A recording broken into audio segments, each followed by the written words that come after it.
Okay. So, like I said, we are starting from workbook 3 today. We've gone through workbooks 1 and 2. Workbook 1 will take charge of your life, where we challenge ourselves to the responsibility that we have on us to really take charge of life. And you'll be seeing more and more of it. We went through the 4 topics there, and then we've done workbook 2, where we were discovering what your life means, your purpose, your vision, the picture of the future that you are here to create. And then your mission, the strategy to create that vision, to make that vision a material reality, and the values, your guiding values that will, the behavioral pattern that makes you successful in whatever you decide to create.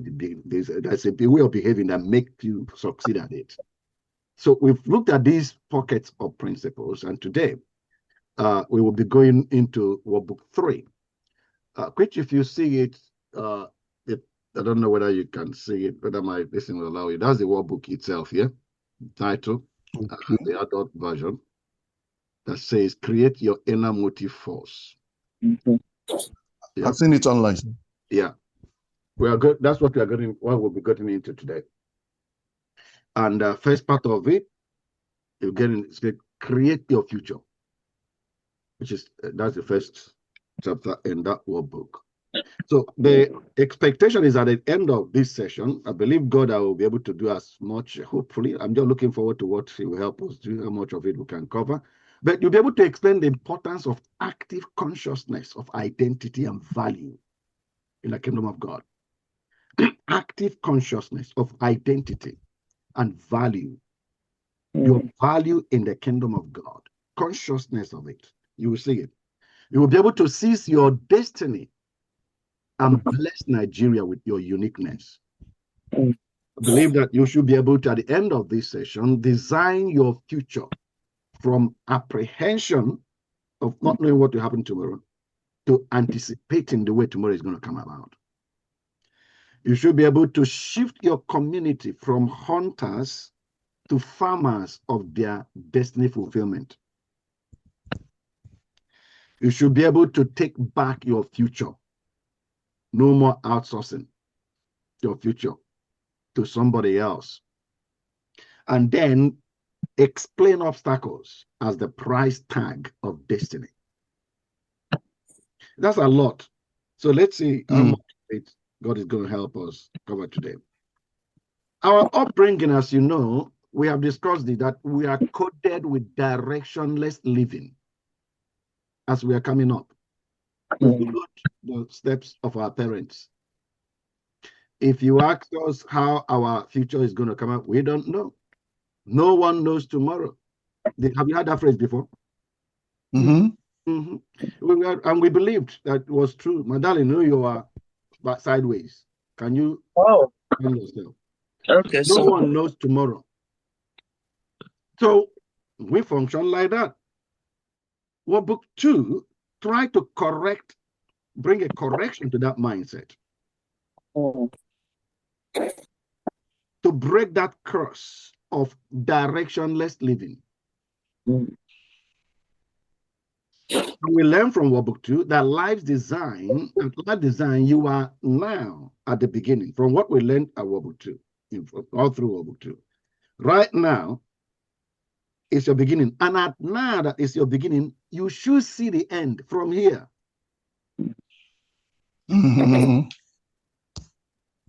Yeah? Okay. Wow. That's what we learned, isn't it? Yeah.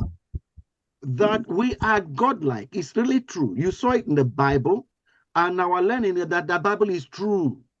The Bible was not a suggestion. It wasn't a positive statement. It was the practical reality about our lives.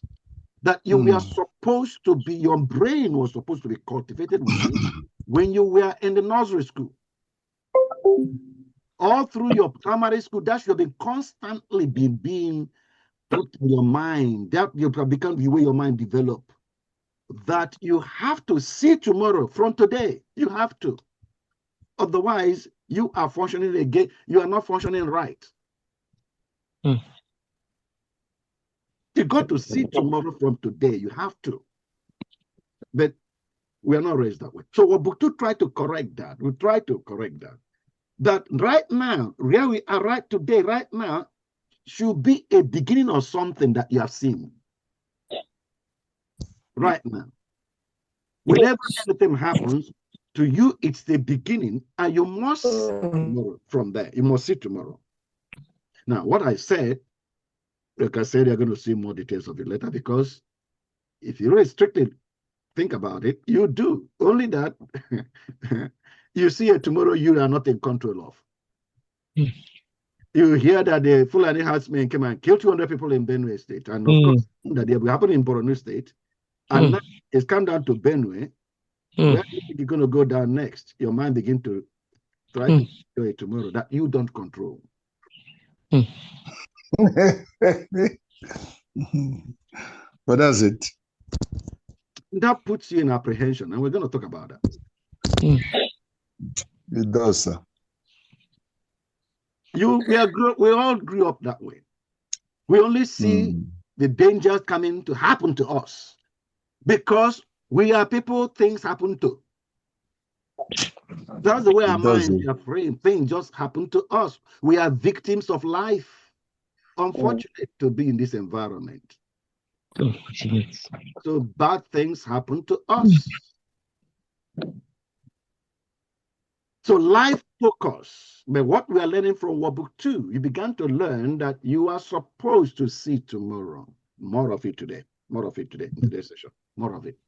So life focus is supposed to be active responsibility to take you to the tomorrow you have seen. Really, the tomorrow you have created. Tomorrow you have created. So if you can see it, it infuses enthusiasm for today's actions. If you can see the good tomorrow that today's action is bringing about, that infuses enthusiasm into your life. Now, let's watch this story. Legendary elephant. He had many elephants, but one elephant was very powerful, very obedient, very skillful, and the best in the fighting skills. In many wars, he was sent on the battlefield and he would return only after being victorious. He was the most loved elephant of the king out of hundreds and thousands. Time went by and the elephant started getting old. The king did not send him to the battlefield anymore, but he still remained a part of the king's team. Because whenever the king saw him, he felt good, he felt happy. The elephant once went to the lake for a drink. His feet got stuck in the mud there and he started sinking into it. He tried a lot, but he couldn't pull himself out of the mud. People around knew the elephant was in trouble by the sound of his screams. This news also reached the king. There was panic because everybody knew he was the king's favorite. The king reached there and all other people gathered around the elephant and made various efforts to get him out. But there was no way out. It was not some small animal, it was an elephant. In the meantime, an old retired minister from the king's court was passing by. After understanding the situation, he spoke to the king and suggested that the battle drums be played around the lake. The listeners found bizarre. However, as soon as the drums of war started ringing, there was a change in the behavior of the troubled elephant. The elephant slowly stood up and then pulled himself out of the mud on his own. Everybody around was shocked. There wasn't a lack of physical ability in the elephant. Just the need to infuse enthusiasm within was required, and that was done. To maintain enthusiasm in life, it is necessary that humans maintain a purposeful thinking and mindset and do not let despair dominate.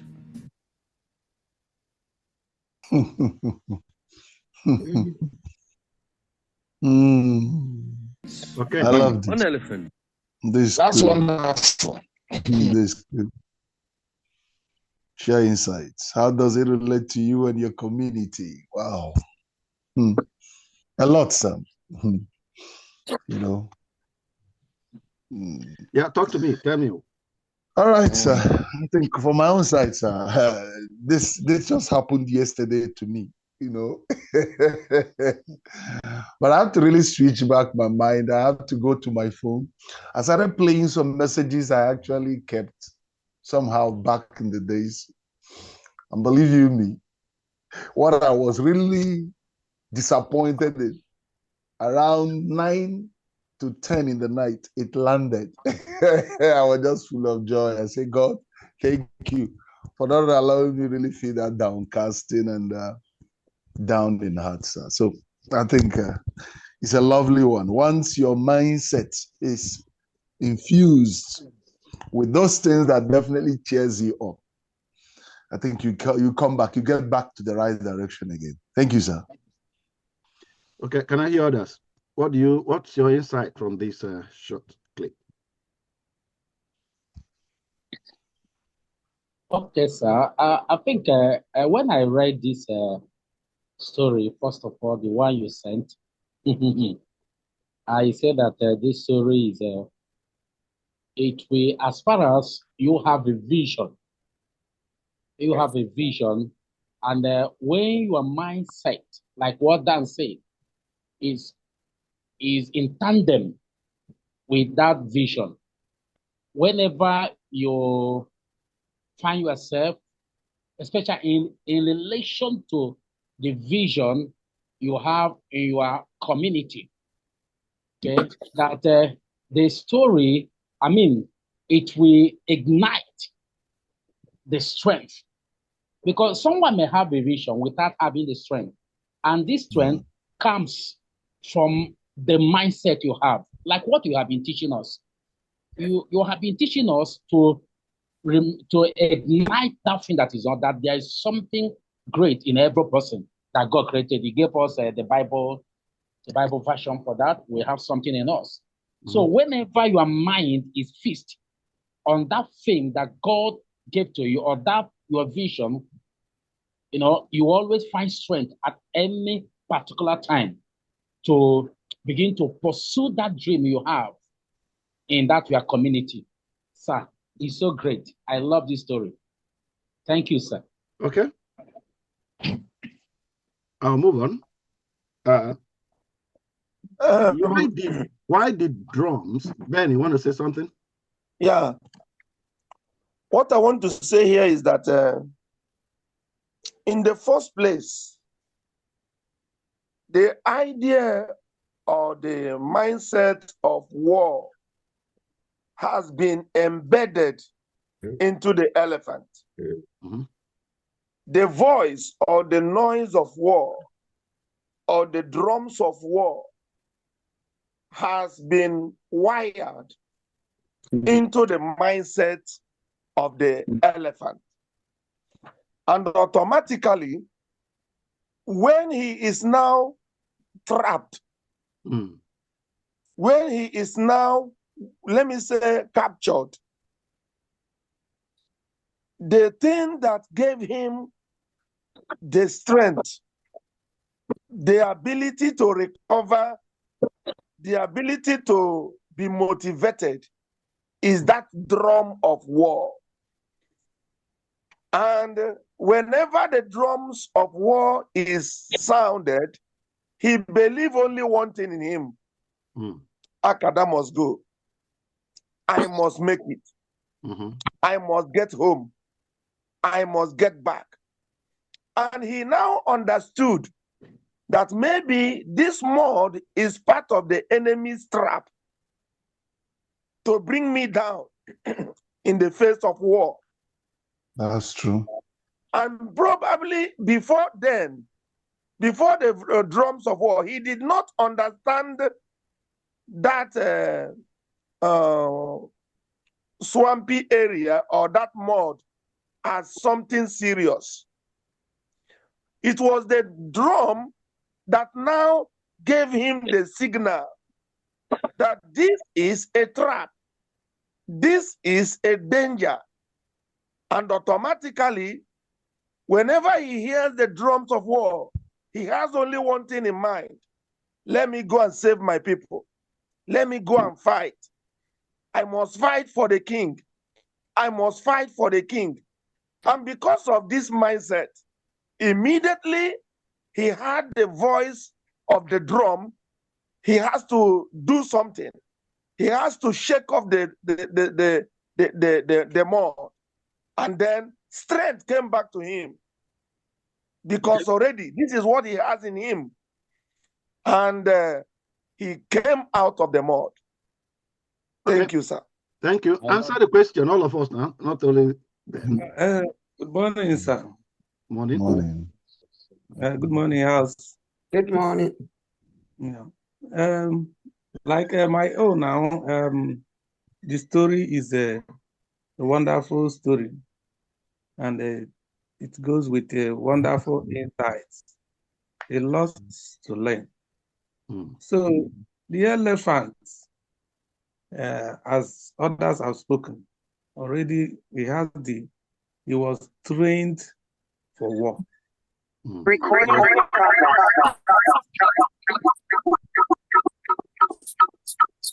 Sorry. Carry on. So the elephant was trained for war. And because the elephant was trained for war, then when the elephant was on his way, he was trapped. And of course, the issue is that no success without challenge. But because of what he was wired with, he was courageous enough, because you need courage to conquer every challenge. No challenge comes to just to have fun with you. Every challenge comes to stop you. So when the drum came up, then the elephant decided and woke up, knowing that the ability is in him, or was in him. So the elephant started the journey. So from what I'm seeing, as far as whatever you will be, it is a matter of you being determined and being critical, defiling everything as obstacle, so that you will attain to your destiny. Because attaining destiny is not a thing of joke. So I learned a lot. And this Okay. Now, all of you have talked. I have a little to contribute, sir. No, wait. And I don't think we're going to contribute anymore here, because there's so much I have to tell you today. So I've got enough there. But I want to draw your mind to something. I asked you to relate it to yourself and your community. And your community. I have not heard much about your community in all your contributions you made so far. But it will come out. So that's why I'm not allowing Chris to talk now. Thank you, sir. Thank you. More. So let's move ahead. Yeah, it's a work in progress. Yeah, it will come out in the rest of the training. Just to prime your mind about the question, Chris, you need to answer is this one on the screen. Why did drones succeed where brute force failed? Should I say something there? Yeah. Yes, drones succeed because in life, everybody have something that can motivate him, a source of motivation when other things fail. And that thing might be connected to your dream. Like this place now, that drum of war is a source of motivation to that elephant. That's why I want to say that in life is full of challenges, but every individual is wired differently, as we said. So there is something that even when you are frustrated, or when you are stuck in a situation, when you are discouraged or depressed, when you do that thing, or when that thing come on your way, you can be motivated. Okay. Maybe it can be, reading or fasting, or a special song that whenever you sing that song, everything about your life will change. So it's just like that in life. Okay, that's what we did in Workbook 2. We call it passion. What Chris is talking about is what we did an exercise about in Workbook 2 that you call passion. Is that it, Chris? Is that that's what you're talking about, isn't it? Yes, your sir. Passion. There's everybody is giving something to that. One of you mentioned it. I think it's done. Well, each one of you giving something. Every one of us. So there is something that is when it sounds for you, that's your drums of war. Each person And I say, when you sit and look at your congregation, every human being sitting there, they have their drums that will stir them up. Up. Each one of them. But they're small. You see it coming. The power of purpose. The drums didn't offer physical aid. They awakened a deeply coded purpose. The power of purpose. Each person has that. The most depressed person in your congregation has it. If you will sound his or her drum, they will wake up. They will wake up. Themselves, They will get themselves out of the mud. I love this. Each person, remember, is the image and the likeness of God. Don't ever forget that. Don't ever forget that. There's no mud that has the power to keep anybody, any human being down. It's only that their drums have not been sounded. Word. That's how we started this course. We looked at people that you would think there's no way. The mud that they are in, there's just no way. Nick Vujicic didn't have arms and legs, and didn't have rich parents with plenty of money. He didn't have any government sponsorship or anything like that. But his drum, and he was about to commit suicide. He said it. He actually tried to commit because of his, he said, what we call disability, until his drum sounded. And today, without arms and legs, he's traveling the whole world. Those of us that have arms and legs are not traveling. Because his drum sounded. He's a Christian. Girich Gogia, I'm not sure he's a Christian. I don't know much about him, but I don't know. But again, paralyzed all the way down. Couldn't have a chance. Miles Hilton Baba, blind. But each one of them, their drum sounded. And their mom couldn't keep them down. That's how we started this course. The power of purpose. So the drums offer no physical aid. It's the awaken a deeply coded purpose. For years, those drums meant rise. Your strength is needed for the kingdom.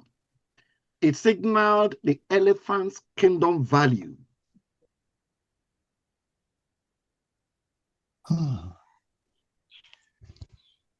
I wonder whether each person sitting in your congregation knows their kingdom value.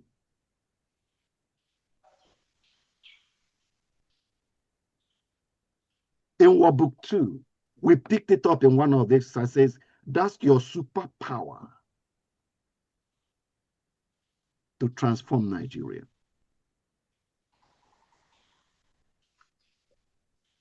This thing that is called your passion.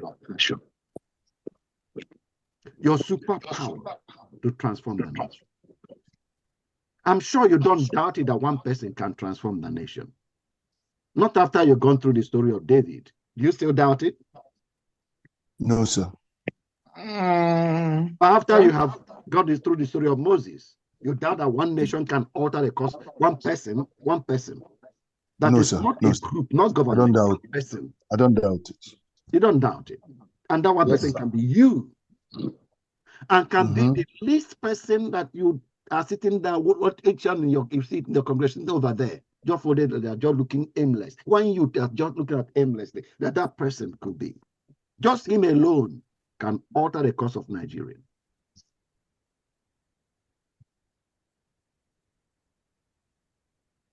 If they knew their kingdom value, if that drum sounds, and their coding, their wiring, their kingdom value comes to their fore, what they could do by themselves.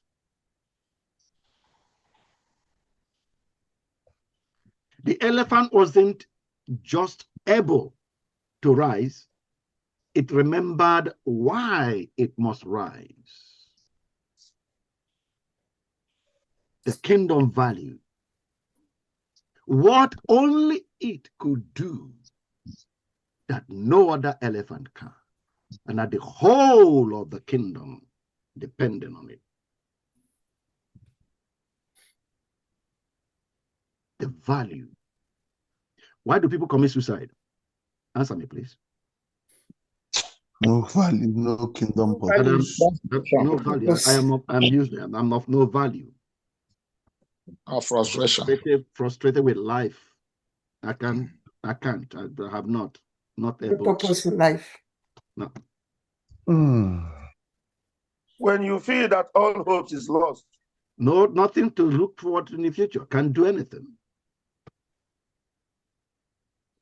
Elephant could have died in that mud if that drum wasn't sounded. And we will say that the mud killed the elephant. Was it true? No. Daniel. You know, each time something hits my mind, it throws me into an angle. Seriously, I want to ask these questions so that you add it up in explaining all of this. You see, for these elephants, using it as an example, there is this man that understood what could really bring the elephant out. Yep. Yes. And he made a suggestion that the king ordered his men to obey immediately, and they started beating that drum. So a lot of times, the problem is not definitely in ourselves, it's having someone who knows how to get this thing out of us. It's we having pastors who knows how to, because sometimes when we don't have this training, in fact, I also want to thank God for this training that is coming our way. A lot of times, the problem isn't that this country can be fixed. It's just having the right people who knows how to steer up the country, citizens to come up with, to awaken what is in them. How do we connect to it? Because most of the times what we have, sir, doesn't. And you see the person ends up, messes up, and everybody's talking. What are we doing here? I appreciate it. That's one thing I appreciated here. It's happening here, sir. Okay. But out there. No. I don't know what I mean by out there. Sir, can I say something a bit contrary? I know Portuguese will talk about it.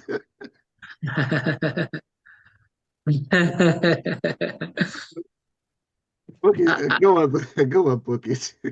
I am a little bit contrary to Dan in the sense that we need someone to wake up anything. I think there's something that this man says, Denzel Washington, he says, ease is the greatest threat to progress. When people are comfortable, they are more likely to fail than when they have challenges. Anytime you face a problem, oftentimes that is when it seems your mind works the best. Yeah. It is when you lack money that you have the capacity to create money. The richest people in the world didn't become rich because someone helped them. Poverty was a good enough reason for them to become rich. And the stories are countless. The most intelligent and sometimes very successful people in all walks of life became so as a result of the realization that without this, their lives are gone. So I think what I saw from the elephant is that in the place of comfort, the vision of a man dies. It dies. You have to consistently be walking to be alive. What the owner of the elephant felt was ease, giving it rest, was killing that elephant. So it is that. So Nigeria, for instance, is enough a reason for anyone to wake up. I know that what we have in a session like this and in several sessions that come along are more like fertilizers, but the seed is already there. So when the fertilizer hits the seed, it comes alive. But it is not the fertilizer that creates the seed.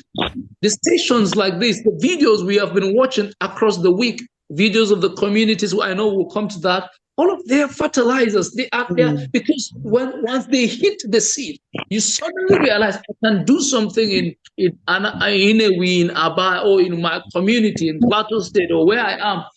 That's what my thinking is that these things wake up. It is problems that create solutions, not the other way around. In fact, it is sometimes luck that brings the man into his luck. Sorry, I don't know whether. Okay, now, well, Daniel, sir, please, what I'm trying to say. Let it not be that. Sir, please, sir, let it not be that.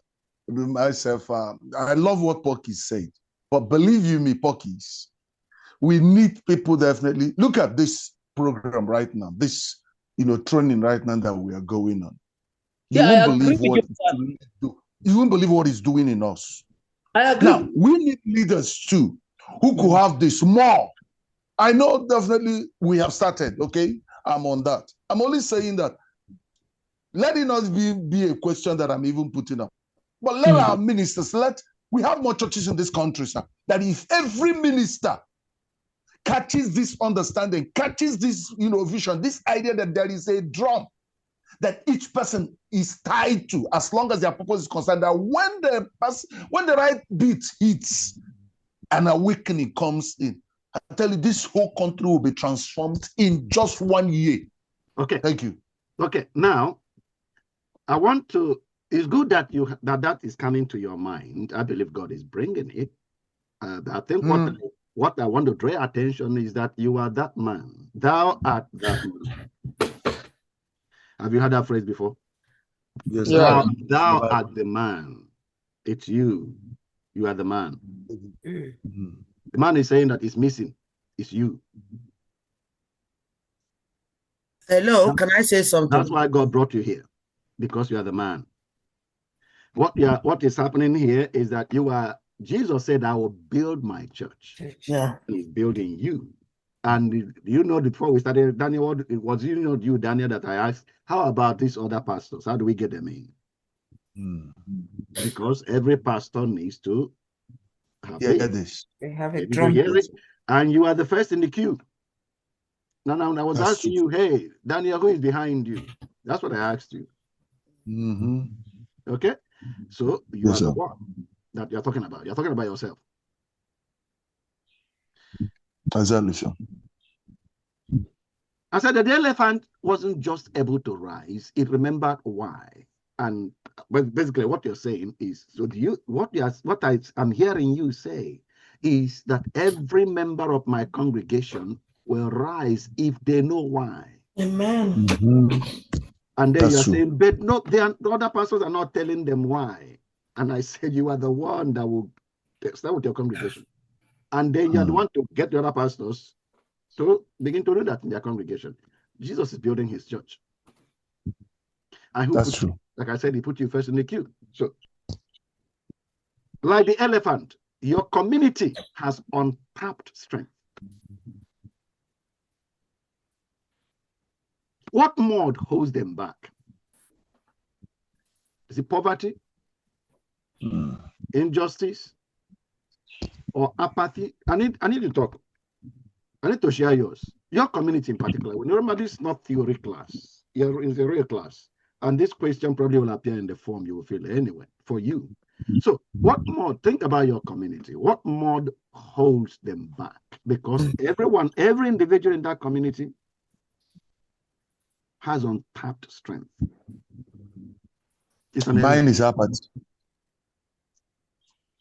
You need to say more.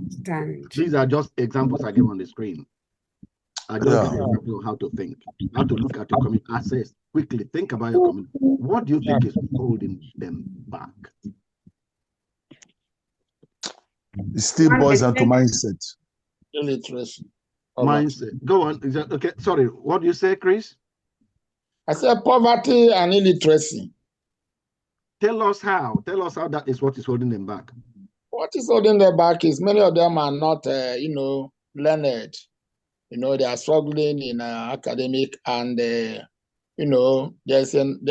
no much investment in my community, so everybody is struggling. So their life needs to be transformed. so that we get them out of that situation. And that's what I'm struggling. Chris, no, you're not getting it. Elephant, who got the elephant out of his situation? The elephant itself. So we're not talking about something that we will do for your community. We're talking about what is keeping your community in the mud. Your community or whoever you are looking at, they ought to come out of the mud, but they are in the mud right now. Okay. What is making them not bring themselves out of the mud? They think they can't do it. They are limited in their strength. Somebody's got to get them out of the situation. Mindset. They are looking at some other person, not they themselves. They think they are very limited. I cannot do it because I don't have the education, I don't have the money, I don't have the resources. So that's why they think they cannot do it, but they fail to understand that they've been coded. They have something in them that can help them stand up. Okay, for me, I would think it's like, for instance, we already have started doing something in my own community, thankfully because of this course. And one of the challenges I noticed was poverty of the worst kind, and not of because poverty truly is not lack of money; it's lack of understanding, limiting beliefs like. Who will help us? Even if you start, the world is like they have defeated themselves in their mindset before they even start, because they believe that there is injustice everywhere, that there is no opportunity for them, and all of that. And I'm consistently saying that no, you have to put a step. You have to step out there. You have to take your own destiny. You have to take ownership of your. And I'm glad that that's ringing through, even in the community committee that I set up to start this particular project. They themselves are wondering how we can even ever accomplish something like that.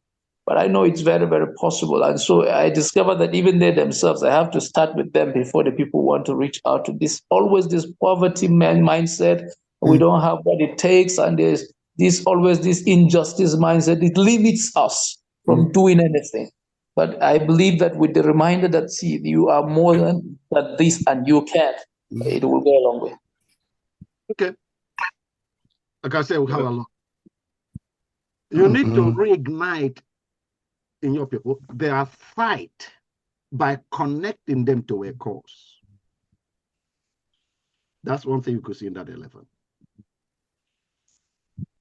It was carrying the mind, I can't do, I'm stuck here, I can't do, until he hears of war, which only you can fight, or the kingdom is gone. Yeah. When it was ignited in it,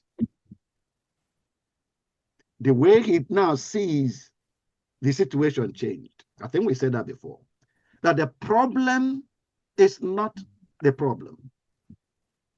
The problem is the way you think about the problem. That's the problem.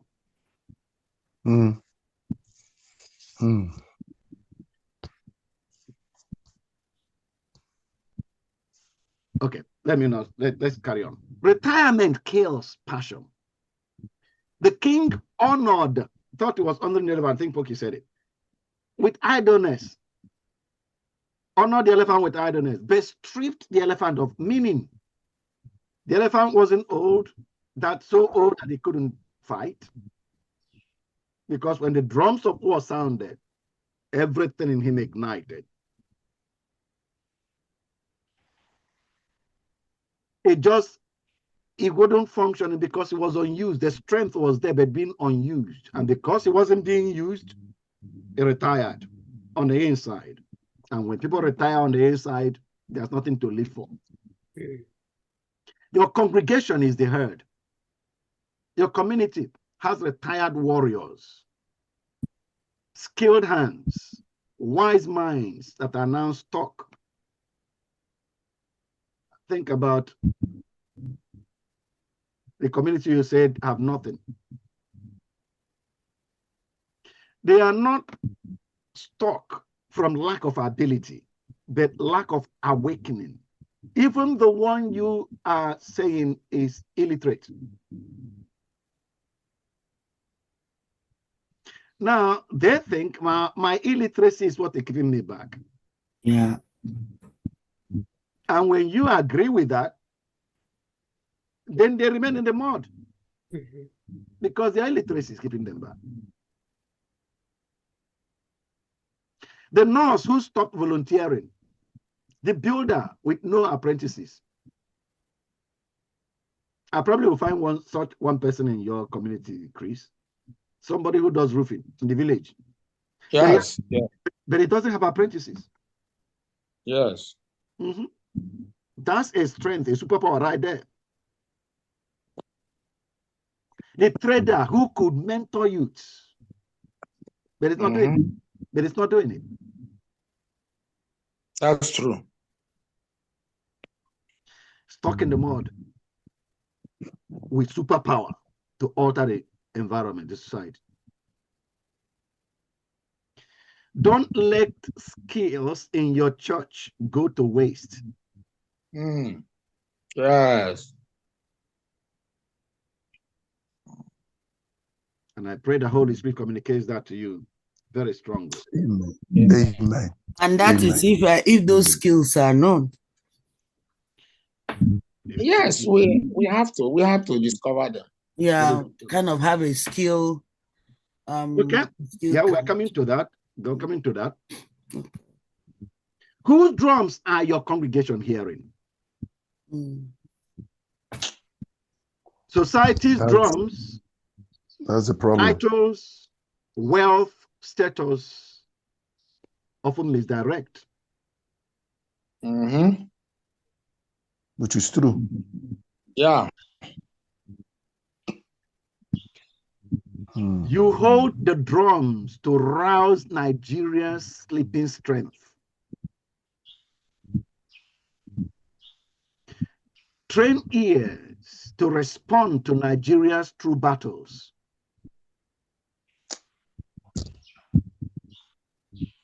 The true battles of your community.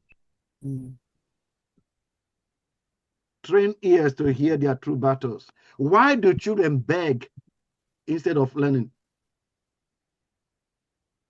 Who will restore dignity to the elderly in your community? How can your village become a model of unity?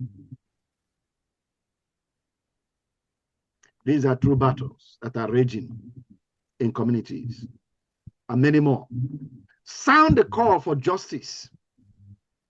Awaken legal minds to defend the oppressed. Because in these villages, you must still find a lawyer there. You might even find a banker there.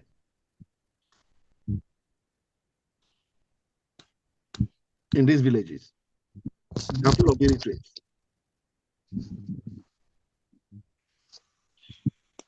You'll find a pilot that has retired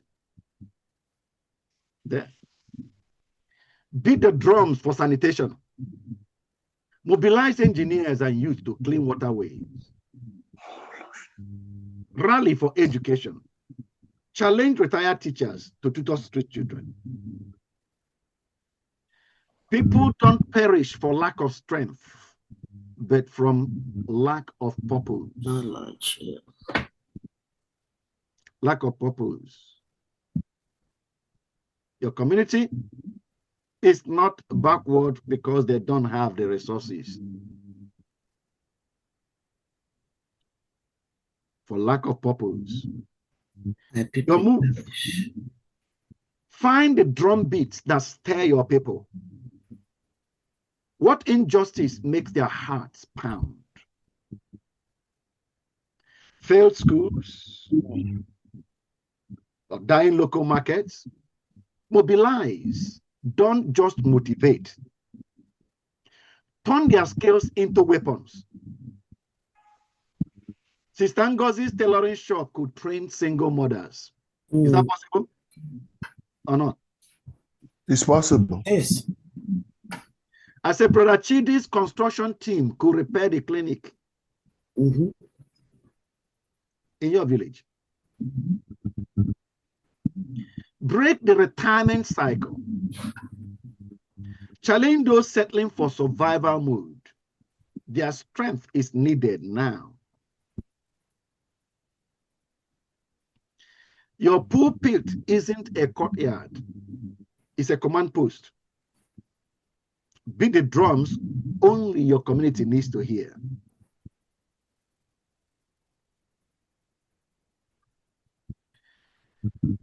Break the cycle.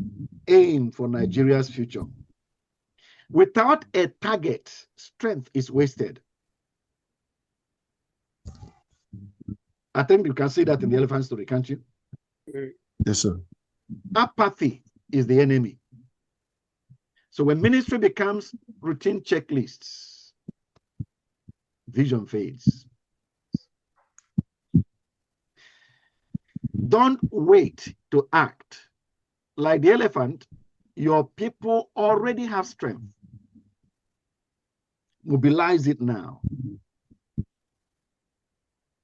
And that's what they're going to be finding out much how to do the rest of the days. Rewrite the story. Past generations settled for survival. You draft Nigeria's next chapter. I really pray that this gets into your spirit.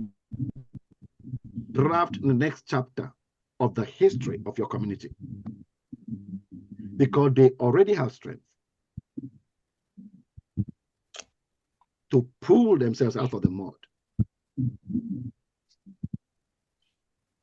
And I am trusting that the Spirit of God will break in your own mind first that mud that is keeping the community down. Because it's a common belief. And you happen to be there and you probably didn't know that you've imbibed the same lies, the belief that we are all unable, can't do. I don't want to get ahead of myself, but I just trust they're going to pick it up. The root cause of outsourced futures. While we are waiting for the government to come and fix our road, you and your community don't lack ability or capacity. And what the problem is? What's the problem? Mindset. Mindset. Mindset.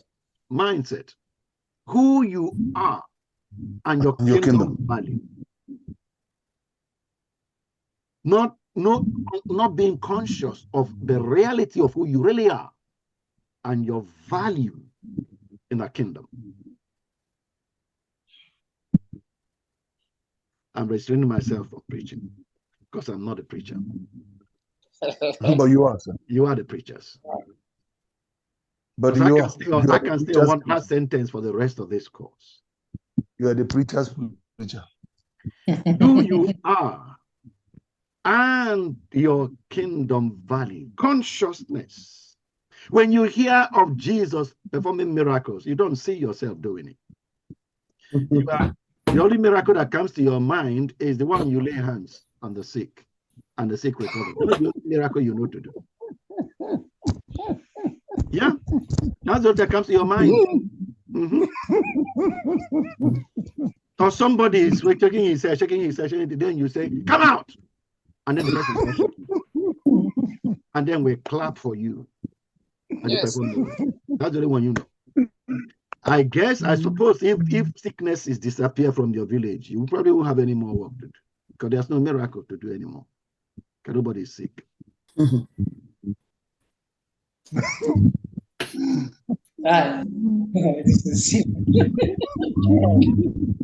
No, it's true because you don't really know your kingdom value. You don't really know. You don't really know your kingdom value, even though you are a pastor. Yeah, Daniel. You're hitting something now in me. A lot is raging in me. A lot is raging in me. A lot, sir. Just like the last thing you just said. If everybody is healthy. So it seems to me, because we believe that this manifestation of the miracle of Jesus in laying hands and calling up sick people blind, it keep reinforcing this sickness mentality in our environment. It seems to me that just it, because every Sunday, every month, there is this crusade, there is this prayer meeting on deliverance.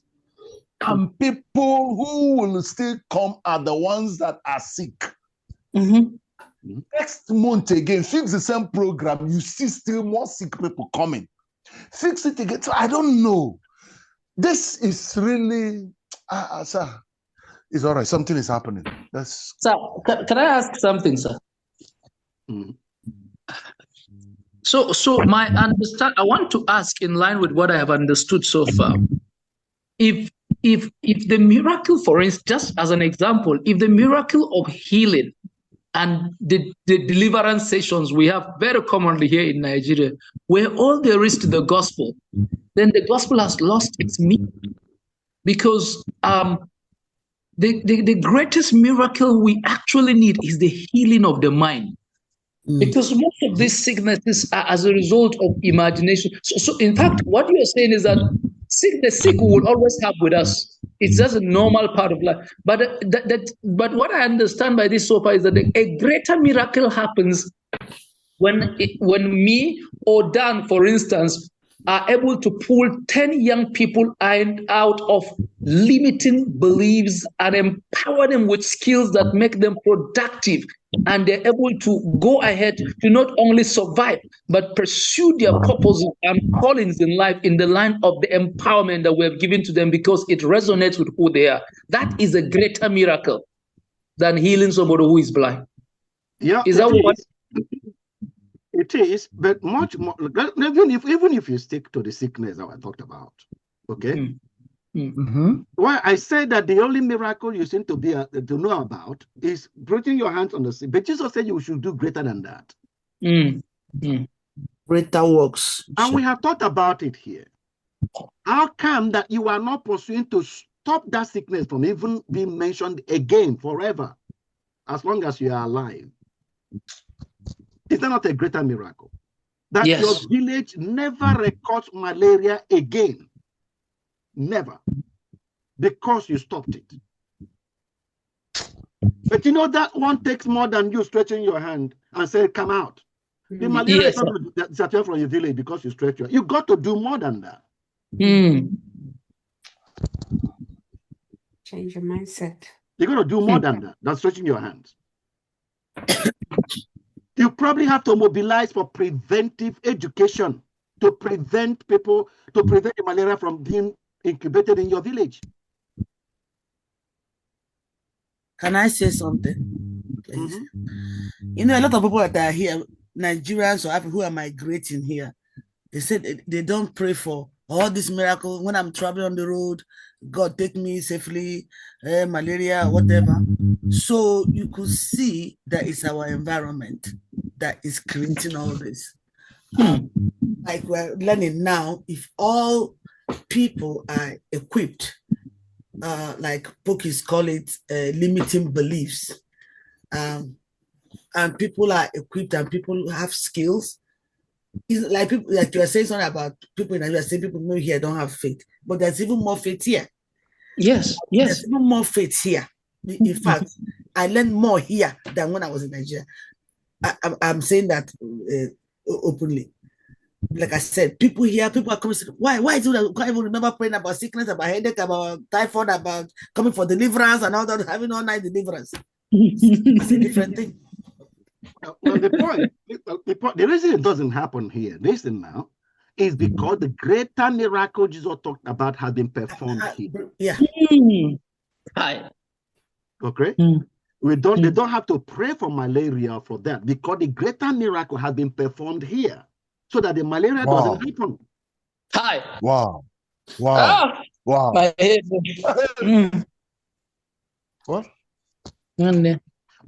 We talked about that when we read that chapter in Israel. I said that very spot where Jesus had to multiply food for people. They don't do that today because the greater miracle has happened. They don't have to pray for food anymore. Yeah.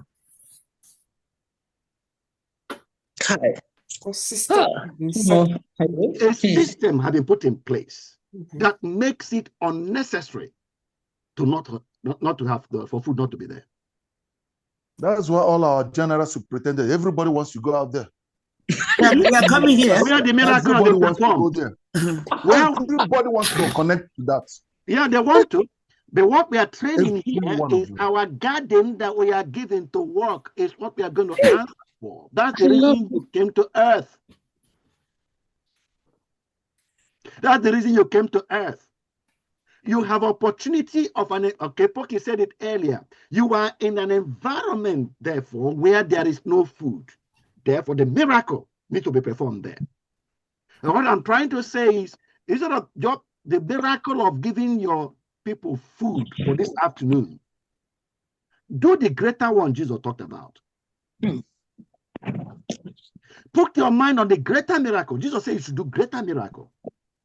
Put your mind, and you're going to see it today, put your mind on solving the problem of food completely so that it does not, nobody needs to ask for food anymore because the miracle, the greater miracle has been performed and food is now available, continuously available. The system is in place now, making food consistently available in your village. And what I'm talking about is not theory. I'm not talking theory. What I'm talking about is something you can do. I'll carry on, because some of it came out, not all of it may come out in my slides, but if you go through the notes I posted to you through this week, you will see the details of how to do these things I'm talking about now. Perform the miracle in your village that there will be no need for hunger. Hunger will not be mentioned again concerning your village. In fact, just like people are migrating from there to here, people will be coming to your village. Because the miracle of food has been performed and the system is there now in place, keeping everybody well supplied with food in your village.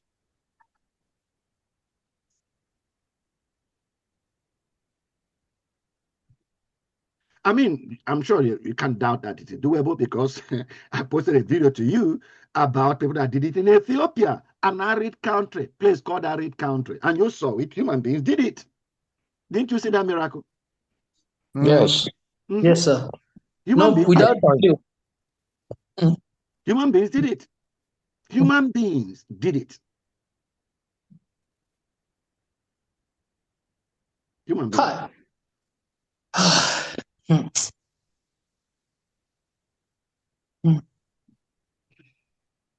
Wrong coding is what we've been operating from.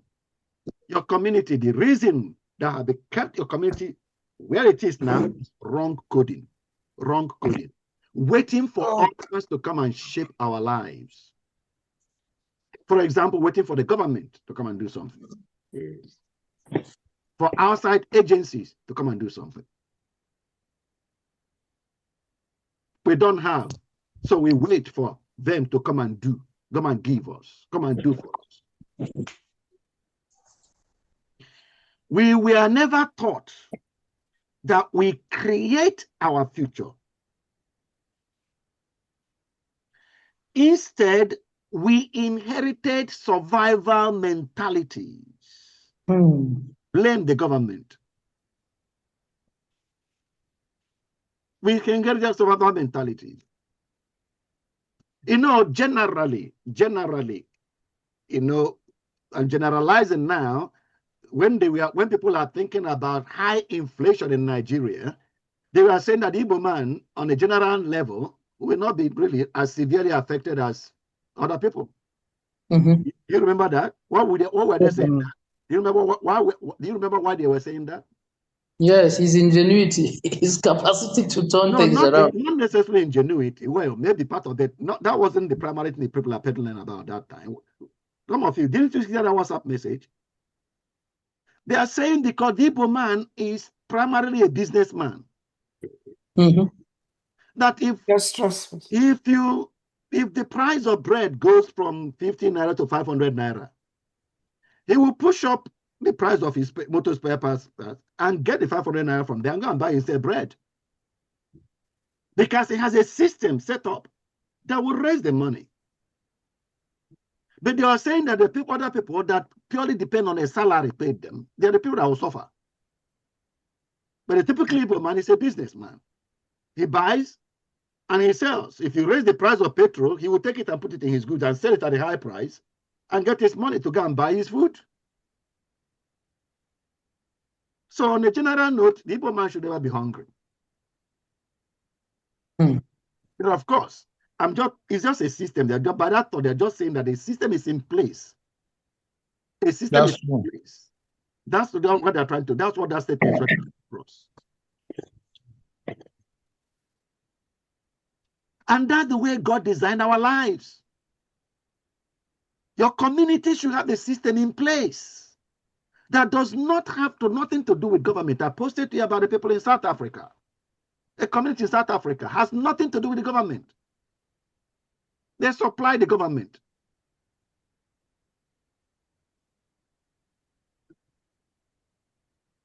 They build their own roads, plan to build their own airport, provide their own water, whatever. I mean, self-sufficient. You saw it. I don't need to be talking about it. You saw it. I posted it to you. Your community can be like that. Can't it, Dan? Oh, it can.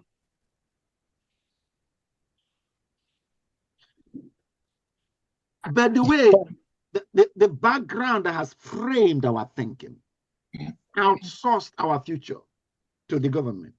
We were never taught, I said, that we create it, we create our future. Instead, we inherited a mentality, just survive. We saw purpose as something people give us. It's not something we build. We are not trained. Our mind, we're not trained that we build our purpose. If we've met our purpose, it's we that build it. We learned helplessness, waiting for others to shape our lives.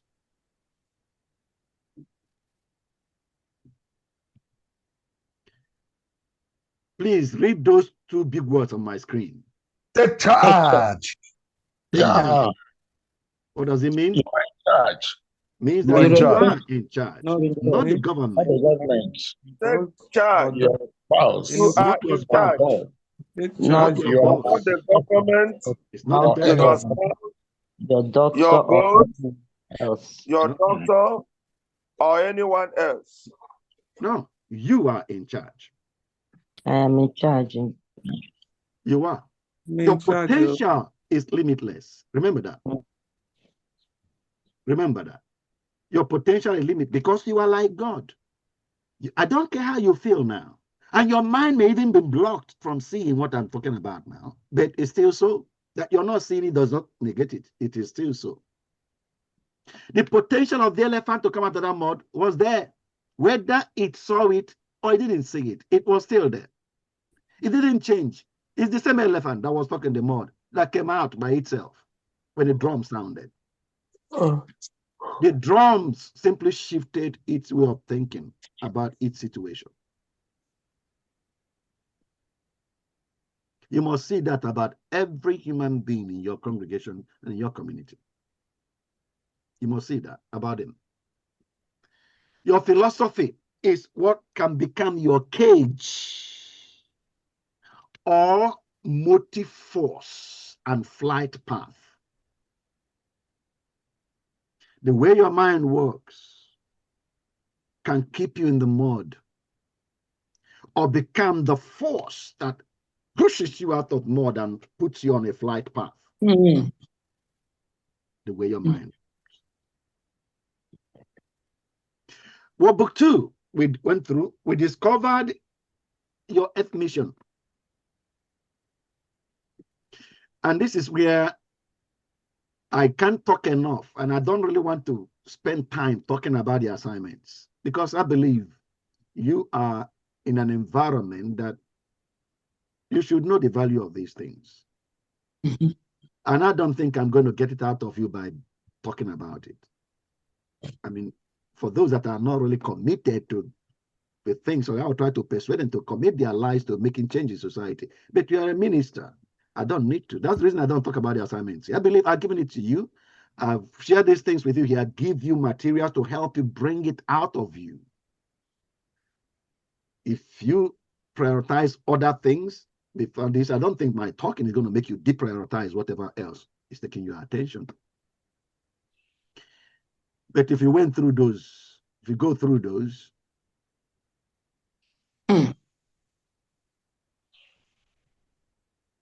I don't know. Like I said, I don't want to spend my time talking about it. I am going through it myself, and the way it's altering me. I've gone through it before. But I was telling Dan earlier, before the rest of you came in, this is more granular. Your own training, your own session is more granular than the way I have handled this training before. And all the questions, the assignment are more granular now than what it used to be. So I am redoing it myself. I am redoing it. The same assignment I gave you, the same forms I gave you to bring out things out of yourself, I am going through it to bring out things out of me. And when they came out, I don't know, I put my hand in my head. What do I do to make these people do these assignments? I just find myself doing the same thing what I had done before when I did it with the previous set. Because even though I told you that theirs was not granular, but it is the I go through this. I came across this info, this knowledge. I thought it was so impactful and so impactful. I went through it with some set of people, and to actually make it real, I drafted the questions that are in the forms and gave it to them to do. And when I finished with them, at a certain point, I ended, said, I finished, go and work. And I went and started going through the assignments myself because of the value I attached to it. It is my result of going through all those assignments that birth what you call Trewin. This thing being now a ministry program that I'm now sharing with other people. It's my going through those assignments that birth it. And now I'm telling you that with your set, I have now tried to break it down, further down for you, specifically for you. And to me, it's like another chapter. And I began to do the same thing I did with them. I'm going through the assignments again to bring out even deeper things, clearer things, more granular things for myself. And I believe in a few years' time, I'll be talking a different story than I'm telling you now. Because I'm going to do what I'm bringing out, I'm going to act on them. Sir, can I ask something, sir? Is this book available for them in Nigeria, for others?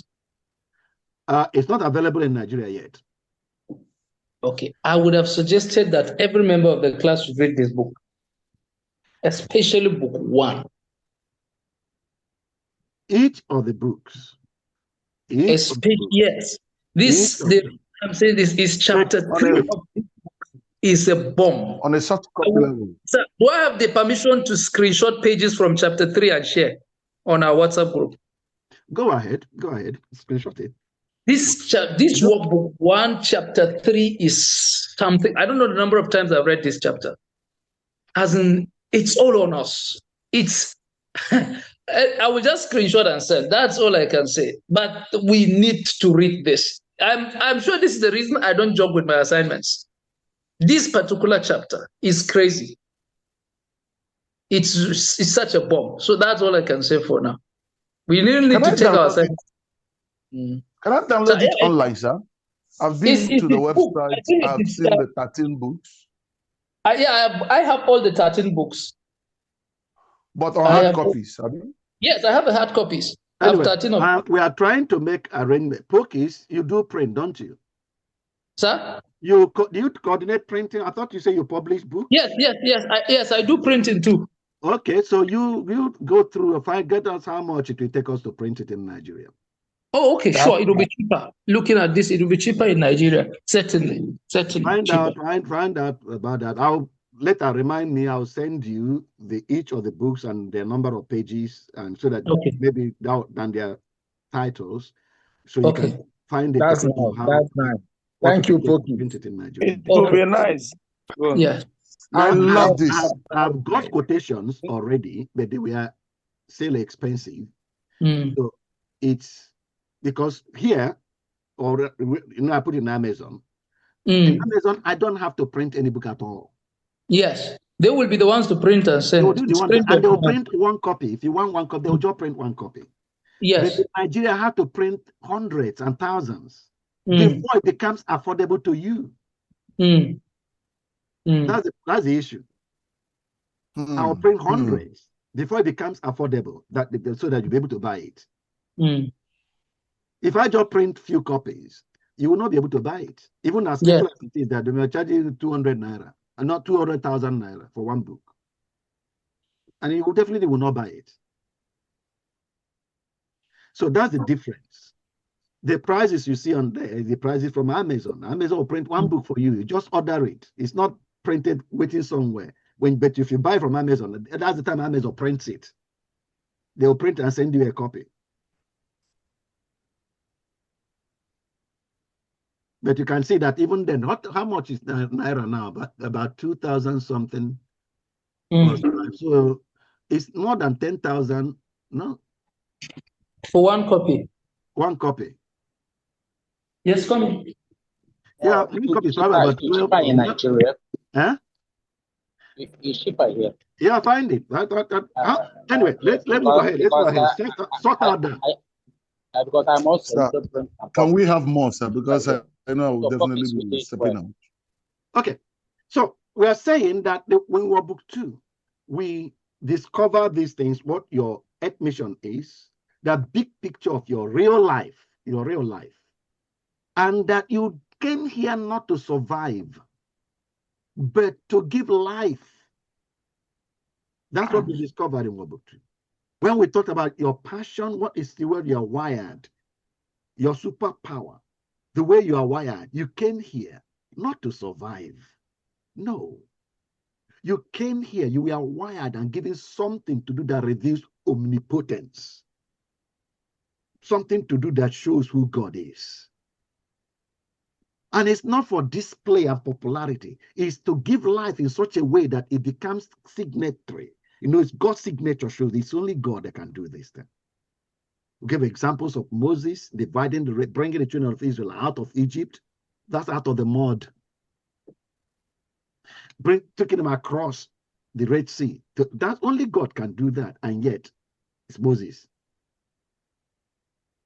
We talked about Joseph delivering the entire world from the devastation of famine through the gift to his own wiring. He saw just a little piece of it when he was a little boy. Only saw just his parents, myself and my parents.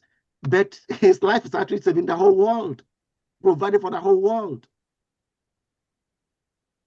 Each of our lives is like that. So we went through the exercise of discovering your own superpower, we called it. Your superpower.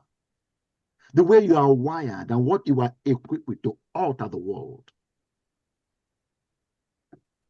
From there, your potential to give that life is unlimited.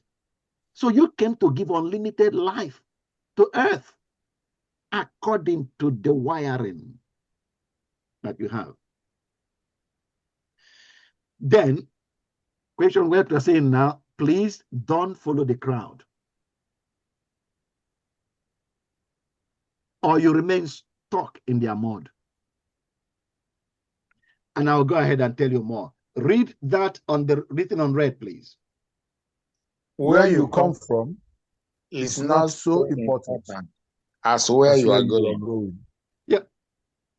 I believe you know that. Whatever has happened before you on the background is not as important to what will happen in your future. Of course. So don't follow the crowd. The survival trap. When meet basic needs becomes life's sole purpose, you follow crowds towards visible relief, even if it's a cliff. You fall into it too. Many don't say, you don't get. Okay. So you ignore destiny. You ignore destiny. Because destiny is too impractical for survival mode. Trying to survive. some time ago, and one of my cousins in Nigeria, and I was talking with him, and he said he doesn't care. Even if he would die after a week. He just want to be rich. Just be rich and popular. Even if after 1 week he dies. He doesn't really care if he dies after 1 week. They just want to be rich.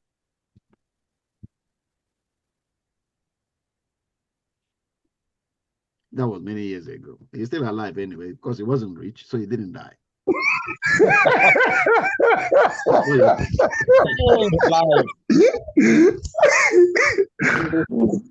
So you saying, sir, that if he had been rich, he would have died? Yes, I would have died. But that statement was made out of poverty mindset. Yeah, of course it is.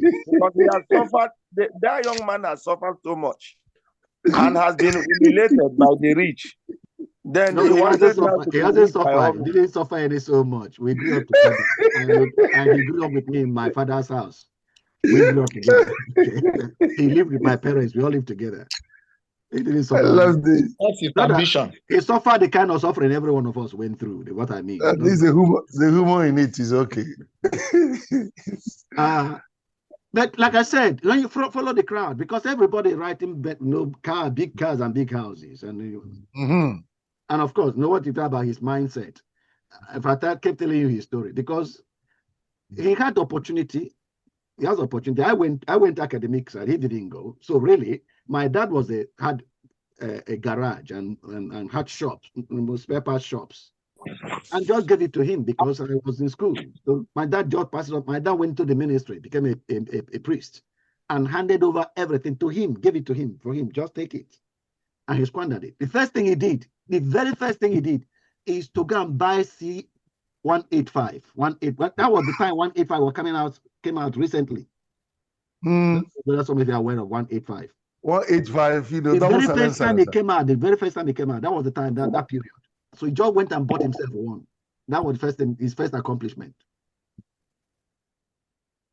And so it's not a surprise. I tell you now that after so many years, he has to pack and come back to the village. You're not surprised.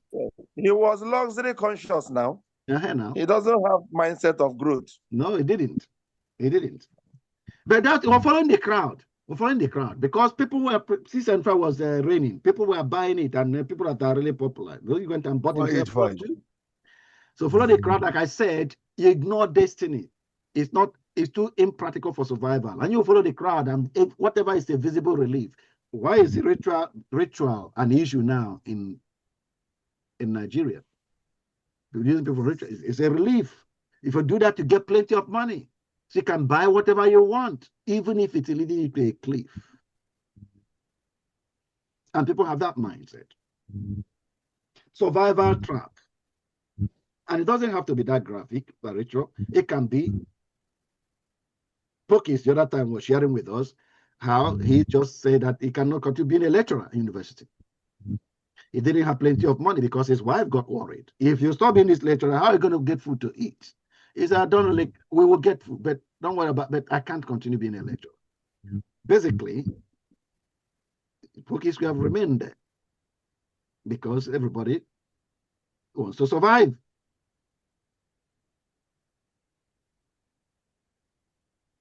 So when meeting basic needs becomes, and I told you, I think we've gone through this. I don't want to repeat that. Go to the videos. I showed you several pupils. Okay, I showed you a politician trying to survive. That's why when you outsource the repairing of your village to him, you can wait forever. He is also trying to survive. Just like the businessman trying to survive, the driver is trying to survive. And the pastor too may be trying to survive. And the bishop too is trying to survive. No. Survival mentality does not segregate. It's only you that can decide, perhaps out of revelation of who you are and what your life is about. Only you can decide that you are not going to be trapped in survival mentality. But when it grabs anyone, the person ignores destiny because it's not practical. for survival mode, you can't be talking about destiny.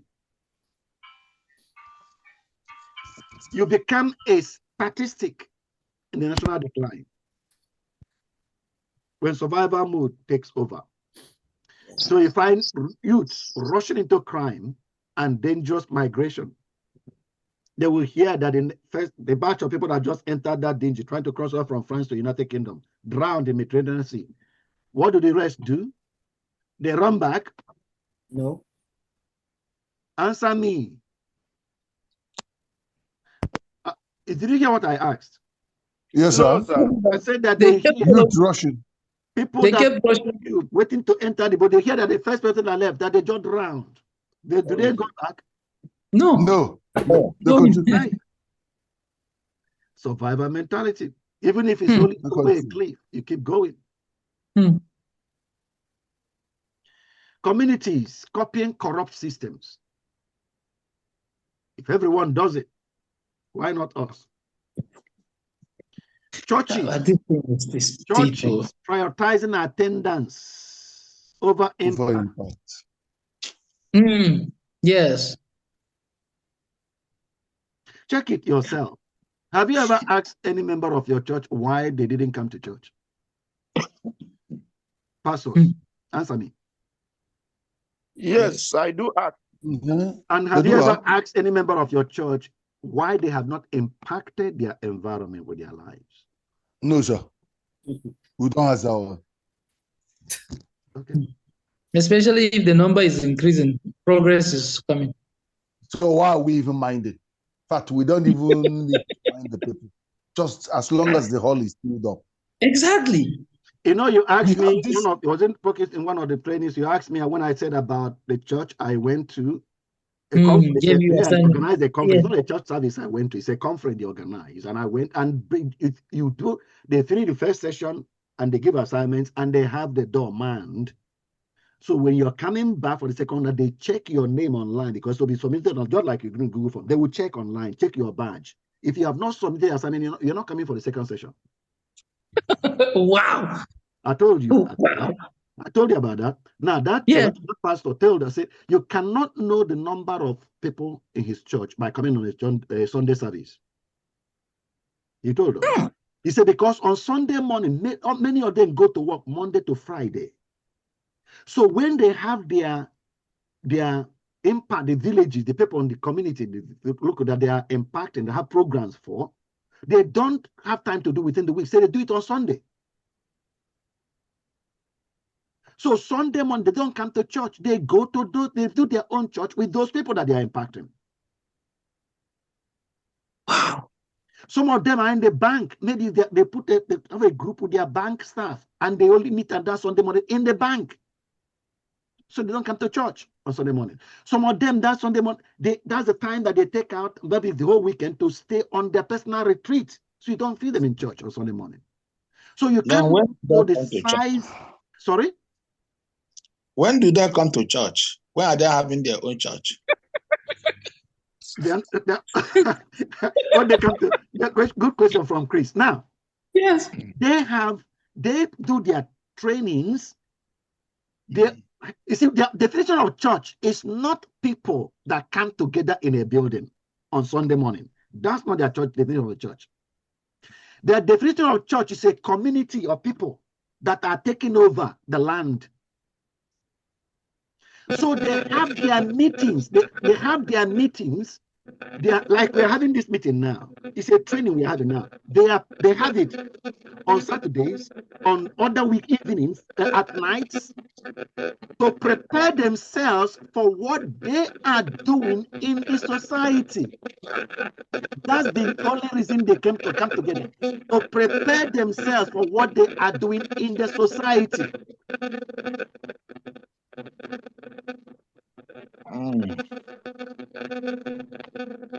So their definition of church is different. They are Sabbatarian now. Sorry? Are they Sabbatarian? Are they Sabbatarian? Sabbatarian? I didn't say they meet on Saturdays. I said, come on, if Saturday is What's that? Because on Saturday like this, some of them are busy in the various communities doing things like you do too. But it's not compulsory. What I was only highlighting, I don't know who is making what that noise coming from. Okay, it's from Vincent. It's all right. It's from Vincent. What the emphasis we're laying is that the attendance on Sunday does not reflect their number. All right. They are much more than what you see on Sunday. Okay. That's what he was emphasizing. Not that they don't have Sunday services. They do. Okay. I understand. Yeah. And his main concern is not people coming to Sunday service. That's what he's pointing out. His main concern is what they are doing in the society. That's his main concern. That's what he requires every member to give account of. Not give account of coming to church on Sunday. Hi. What a shift. This is the church we need. Actually, he wrote a book about that called Church Shift. So you might want to get it online. Get it. I'll get the book this next. It's called Church this Shift. new book. I must get that book. Beautiful. Okay, like I said. Is that? Yeah. When survival becomes a trap to you, you prioritize attendance over impact, over destiny. If provided the person comes to church, you're sufficient. You're okay with that. It's not changing anything in society. Not really big. Not a big deal. Not a big deal.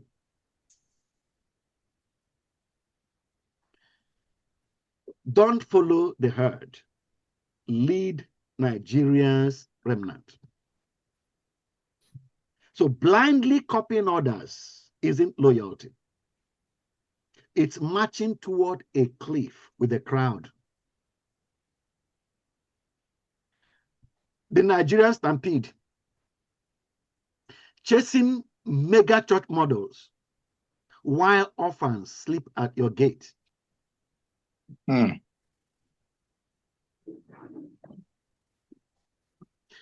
Replicating foreign programs as local farms fail.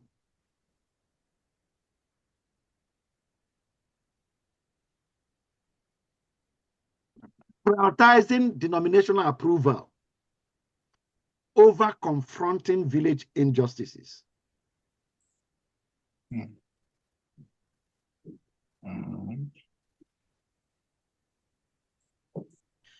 I hope each one of these makes sense to you.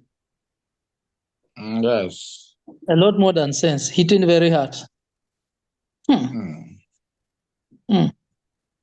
Nigerian stampede.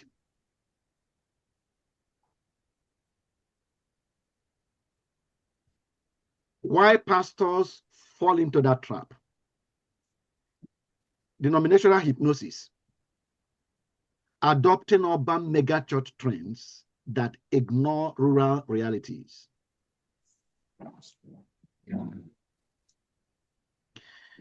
Fear of isolation.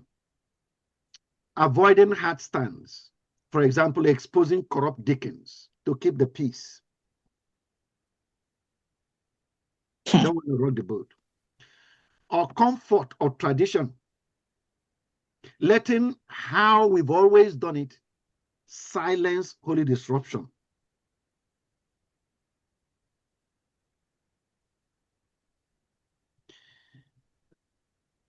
Your destiny assignment, carve new trails.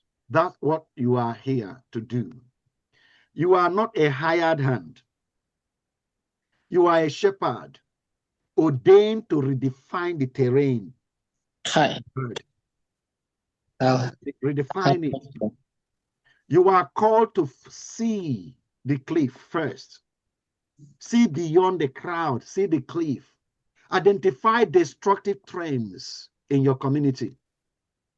Youth drug abuse, not just bad behavior. It's a cliff edge. And I said, trash burning polluters, it's a health catastrophe in motion. They don't interpret it this way. But you're a shepherd. You're the one to see beyond what is right there on the surface. I mean, for your community. Because you are there for the community. God put you in the garden, to water the garden, make earth like heaven. I hope you had that. Your will be done where? On earth. On earth, as it is done in heaven. But you know, for many of us, what we see is only make their spirits ready to go to heaven. That's the only emphasis we lay. Just prepare their spirits so that they go to heaven. But Jesus said your focus and commitment must be for God's will to be done on earth. See the cliff edge. Block the path. You're the shepherd. Create guardrails of purpose. Replace survive by any means with thrive by righteous means. And show them how. Show them how. Because words don't paint any picture. For example, youth tempted by fraud launch tech hubs, teaching ethical coding. For example, coding for integrity. Sound new drums. That is shepherd.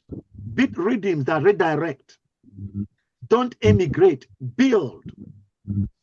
Mobilize diaspora skills virtually to engage in building. Don't complain. Clean. Organize community sanitation corps.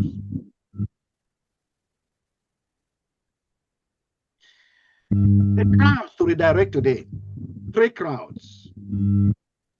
First is the politics.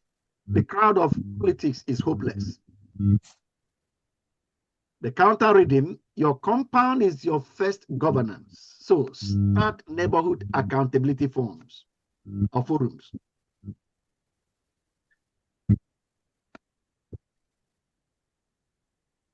Somebody read that. The stampede. Your counter reading. Politics is hopeless. Your compound is your first governance. Start neighborhood accountability forum. Okay, another person read the second line of this, what the stampede is, and your counter reading as the shepherd. Vincent, you are Education is worthless. Sorry, just a minute. Deborah, can you go on? Education is worthless. That's the stampede. Your counter reading. Kill one child. Pair retirees with out of school kids. And next, another person. Our environment is doomed. Plant your fence. Church-led urban gardening initiatives. That's what you can use to counter that stampede. Destiny isn't destroyed by cliffs, but by what? Silent agreement with the herd. Yeah. Agreeing with the herd silently, because by saying and doing nothing, you agree with the herd and they keep moving. Call to action. Stop whispering about the cliff, because that's what many of us do. We just discuss it among ourselves and talk about it. Stand in front of the herd and beat new drums. Nigeria's redemption needs fewer followers and more shepherds who dare to block destructive paths. Remember, you are not called to judge the herd, but to redirect it. Your drumbeat today determines Nigeria's destination tomorrow. Your blueprint isn't a carbon copy. Galatians 6:4-5 reclaim. Can you read it, please? Read that version of it. Make a careful exploration of what God planted in your soil, then build on that. Wow. Yeah. Make a careful exploration of who you are and the work you've been given. That's the way it's written in the message. But it's a rendering of it. Now, what it really means is carefully explore what God has planted in your soil. He has wired you. Wired your community. Every individual in your community is already wired. Build on that wiring. I say every member of your congregation is already wired. Build on that wiring. And hopefully you get more information. Seize your destiny. Nigeria needs your unique design. This is for leaders called beyond the crowd. The crisis of unlived destinies. Most never discover their purpose because they wait to see the end at the end. What should have been the case?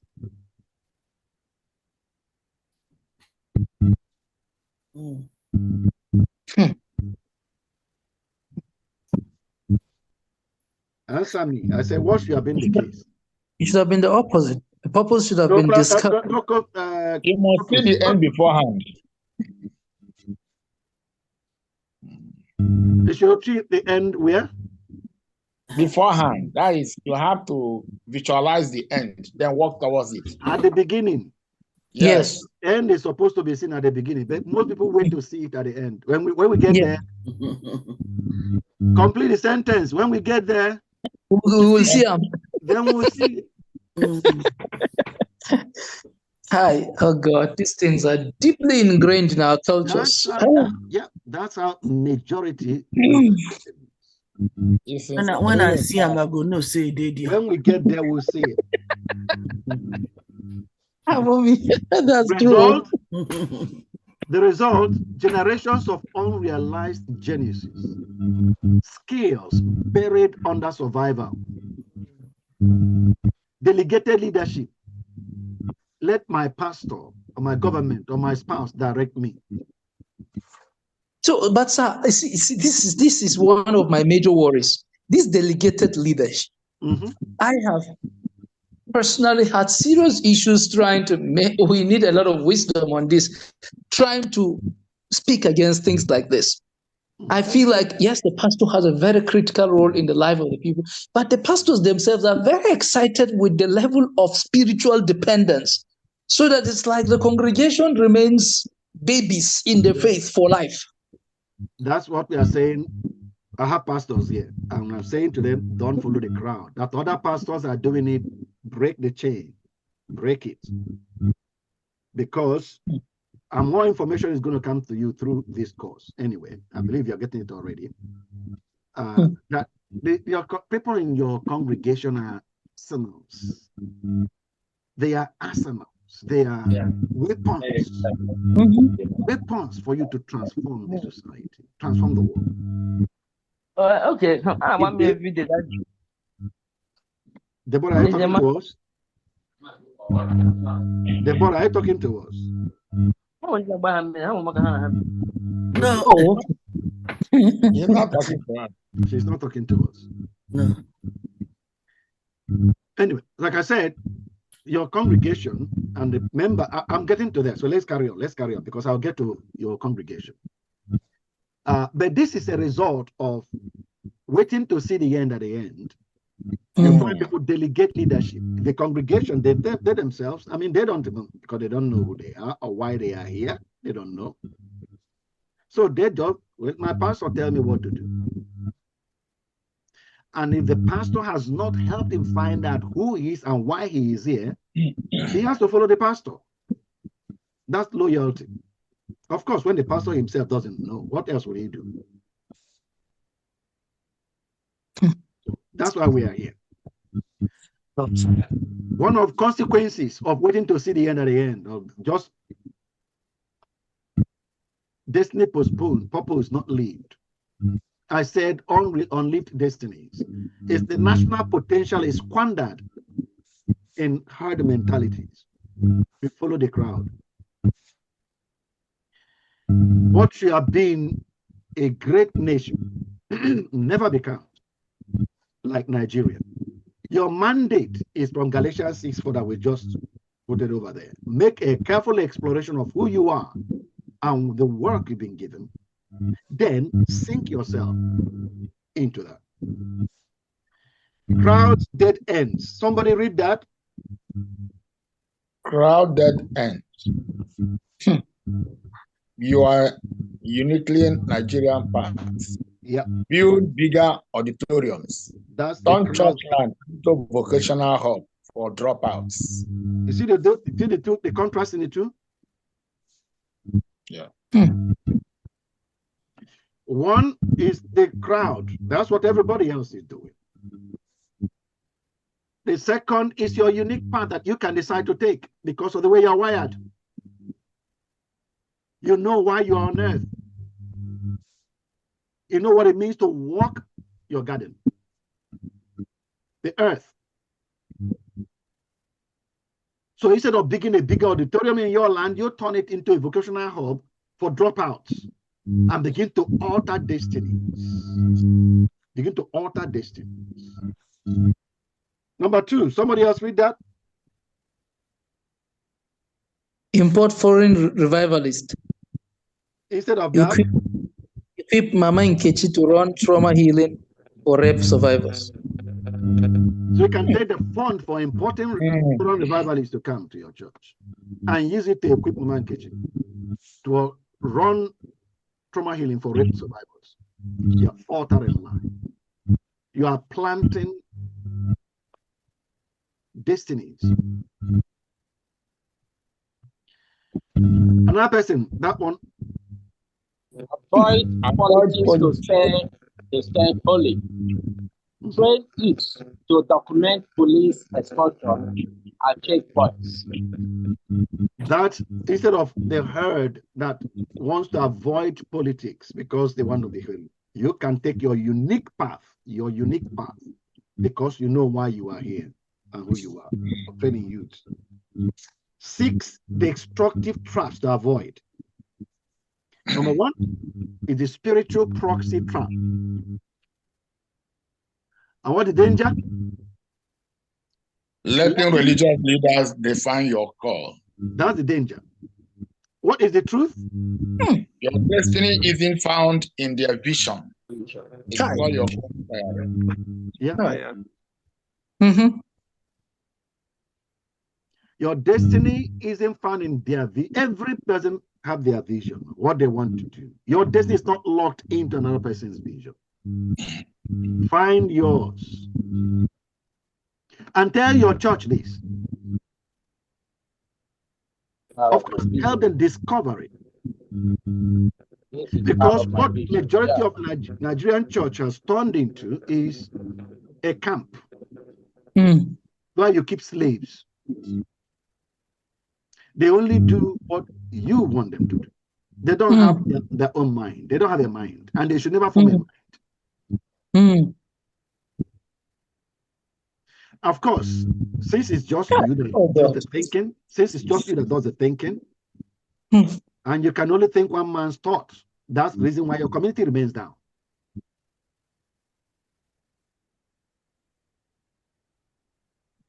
So is there the question? This thing is really deep. This is so important. Is there, apart from what this session that we're having for pastors, because I have noticed, apart from myself, most of them are from the East. I don't know if there's someone from the North here, apart from me. Is it possible to organize a package for maybe, let's look at some sort of a partnership and collaboration with EQUA at the national level, Hawking at the national level, and let's have this training for pastors. Is it something I can be permitted to explore? Please do, by all means. Yeah, very important. That's your own unique path. Pokis, take it. Yes. I think I have some connections with the president of EQUA at the international level, so I will talk. Pokis. I will. Now, this is so important. Explore, tell your members, give them their building them the confidence of their independence. You won't know how much they'll value you for the rest of their lives. Because most pastors think that by herding their members to be their king and then their slaves, and that's how they become big men. Like I said, that's the herd. That's the herd. That's the herd. And I'm saying to you, don't follow the herd. Don't follow the herd. Helping people to discover their potentials. Help them to discover. It's one of my visions. Yeah. My main vision. That's what I'm doing. That's good. Follow it.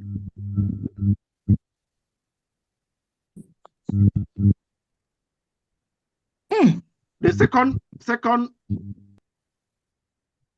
trap to avoid, the loyalty slavery trap.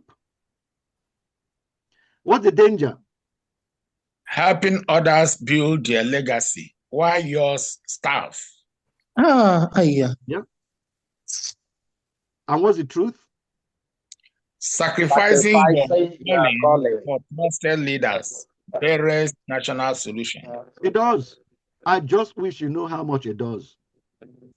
I just wish you know how much it does. Like I said about your community, I thought about your community, the strength, the ability and resource required to lift your community up is already there. It's there. Yes. Buried in your members. They are doing it. The things that, if you know, they made their mind is wired that yours don't function that way. The solution they have been built with that you cannot come up with. Is there, sitting down in your pews. Oh God. But if they are never helped to discover it, to focus on it, begin to pull it out and apply it in the society where they are, their garden, if they are never enabled and helped, they will just follow the herd. The crowd follows their pastor, follows their bishop, they'll just follow you.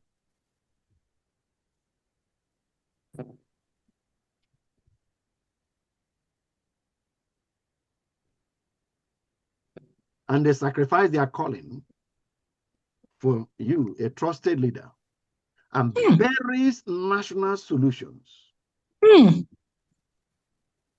thing that made where I am the way it is are people's individual visions, and majority of them are not pastors.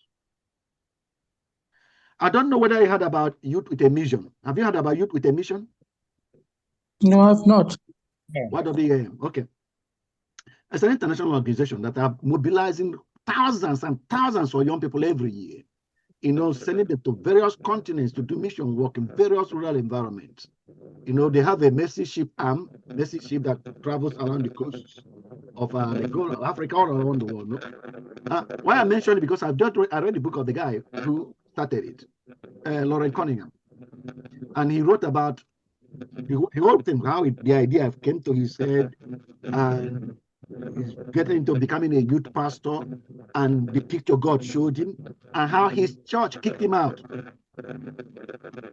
His church kicked him out because the picture God showed him was the world, but the church wanted him to make it. Say, if you're going to do it, you have to be an Assemblies of God. You got to be an Assemblies of God, and God showed him that he should be taking thousands of people out, and they told you cannot take more than 20. Vincent, can you mute yourself?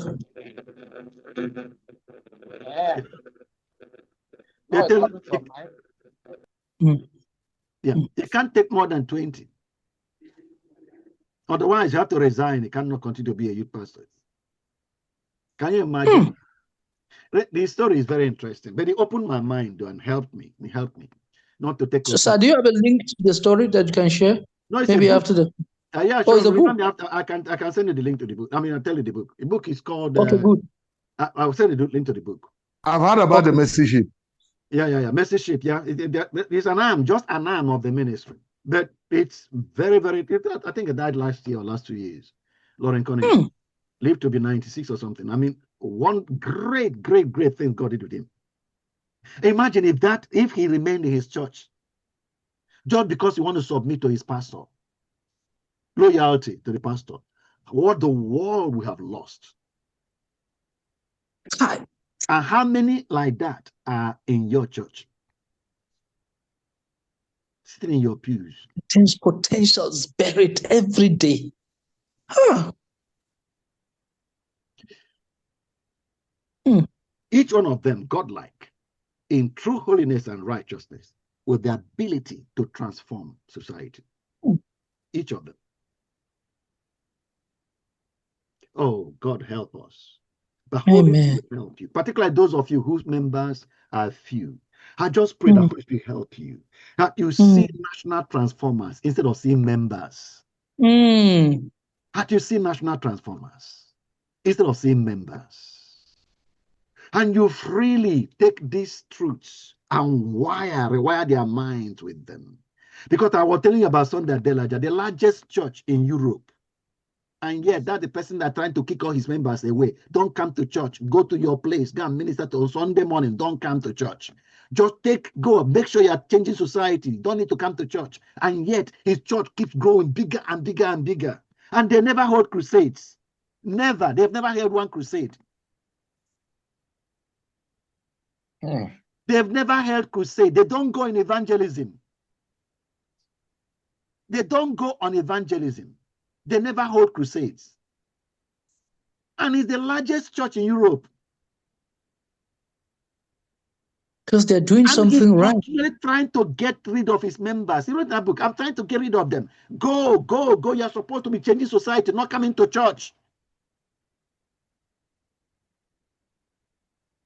You must give an account of what you are doing in society, not church attendance. And yet, the church keeps getting bigger and bigger because each person, the person that the person touches, want to know where are you watching, no one to go, and they come to the church. Every Sunday, they're having so many people giving their life to give. They come to church, give up, the typical church service. They will do their first hymn, make altar call first before they take offering, before they preach the message. Can you imagine that? Altar call first. Who want to give their life to Christ before they preach the sermon? So people are not responding out of the emotion of the sermon. They are responding out of what they have experienced. Their member that have experienced. They've experienced Christ through this member that brought them to church or directed to come to that church. They've experienced Christ. And that's why I'm praying for those of them have very, very few number of people. If you can see them as national transformers, not members. Community changers, not members. And show them how they can transform the experience of the elderly in the village, how they can transform the experience of the orphans in the village, how they can transform the experience of the widows in the village. Just show them how they can touch lives in the village and transform the community. You won't have enough building to contain your members. You will now understand what it means by church without walls, because you will not have enough building to contain them.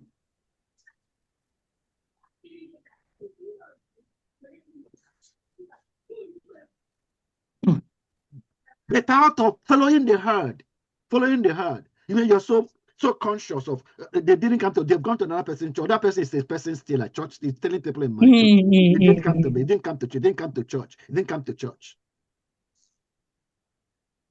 They even fight you for reading books that are not written by them. Following them, don't follow the herd. I'm just saying to you, don't follow the herd.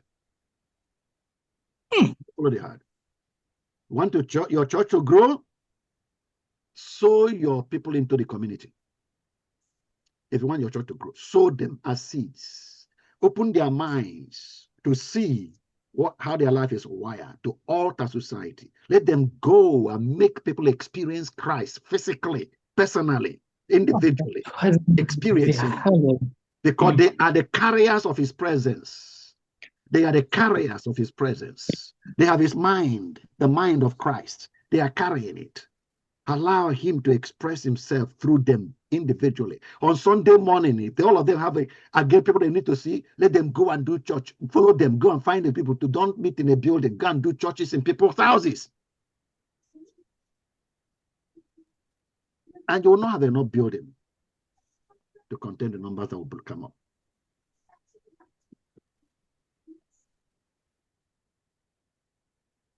Because naturally, people on Sunday want to go to church. Naturally. And any person that they touch will want to go to church. Naturally.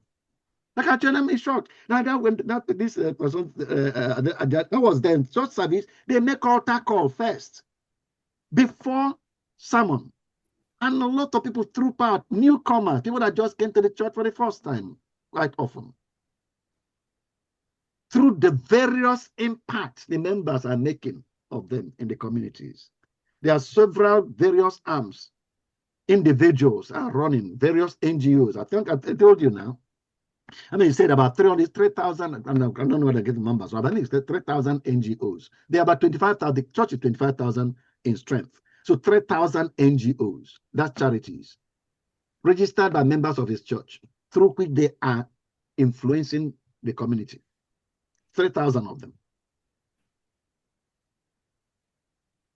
Because the emphasis is walking the garden, touching the society. That's the emphasis.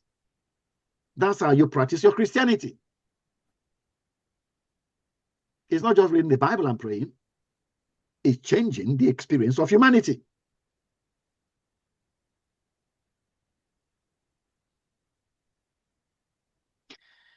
Avoid this destructive trap too, the roller coaster excitement trap. Please, what the danger? Mistaking momentary zeal for enduring purpose. Yep.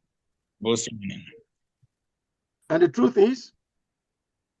The truth is, enthusiasm is building the coaster, not just riding it.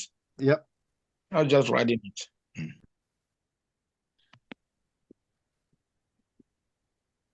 Please, sir, can you explain that further?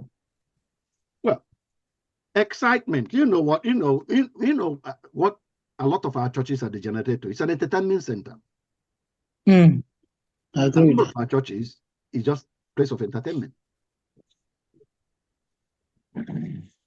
The reason, I mean, somebody was telling me, one friend over here was telling me that when she's in Nigeria, the day she wants, when she wants to hear the word, she goes to one church.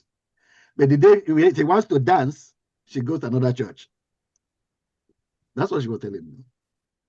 Because in this other church here, they call it worship. So they can spend all the whole day clapping and dancing and clapping and dancing. That's exactly, that's all. So, mistaking momentary zeal for enduring purpose.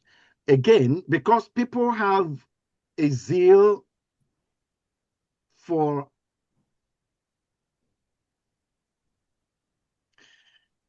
the emphasis there's the passion that people exhibit at the beginning without continuing to materialize a vision seen.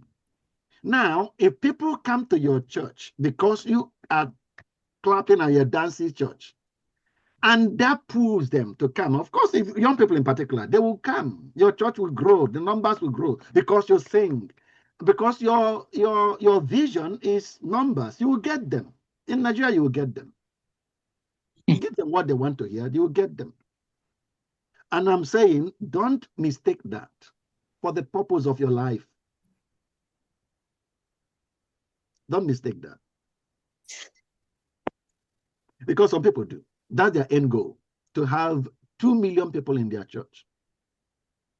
But the society is not changed. The garden is not worked. The corruption is still becoming more endemic than it was before. And that's such as Vincent was sharing with us the other time. You have to guard your phone very well in your office. Because they could steal it. They come to church and they can take your phone. Anyway, the truth is enthusiasm is building the coaster, but not building the coaster, not just riding the coaster. Building something that endures. But there's more to this, which I'm not going to talk about now. There's more to it. So let's move ahead. Headquarters and heaven. Denominational leaders want order, but can't see your village's buried potential. So I'm saying, you are the seer. avoid that trap. Trends and anointing. Just because everyone buys buses and stream services doesn't mean it's your calling. You got to do it. I'm talking about not following the crowd. Faith isn't passivity. Trusting God means deploying the nurse, lawyer, the farmer in your pews, not waiting for angels. Community is going to change by the people in your pews. Your destiny toolkit. I say conduct a soil test. What's only here? What do you have in your community? In abundant cassava, artisan weavers, a stolen community spring. Build on that. That's what you have. Identify the cliff. What's your herd blindly chasing? Prestige projects, empty titles. Sound the alarm on Sunday. Why are we building a 50 million naira dome while children drink sewage? Don't follow the herd. Activate the remnant. Say, find the 3 members with holy discontent. The retired teacher who is tired of failed schools. The youth refusing bribes. The widow fighting thieves, land thieves. Find them. Get 3 of them. Remnant out of your church of 2,000. Commission them. Crowd philosophy is we'll see the end at the end. No destiny fulfillment. The crowd will outsource their future to the government. The government will do it. They will outsource their peace and contentment to relatives because my relatives are not helping me. That's why I am the way I am. The crowd will outsource their finances to their employers. They are whatever their finance is going to be, whatever the employer says. That's it. They will outsource their health to doctors. They will do nothing about their health except what the doctor says. They even outsource their destiny to their spiritual leaders. It's what my pastor says. And everything else. Now I say, don't follow the crowd. You need to have a destiny activation plan. For you, what should you do daily? Somebody read that. Drum beats. Create morning rituals reminding you I reveal God through my speaking skill, my teaching skill. Daily. What do you do for your congregation? Another person?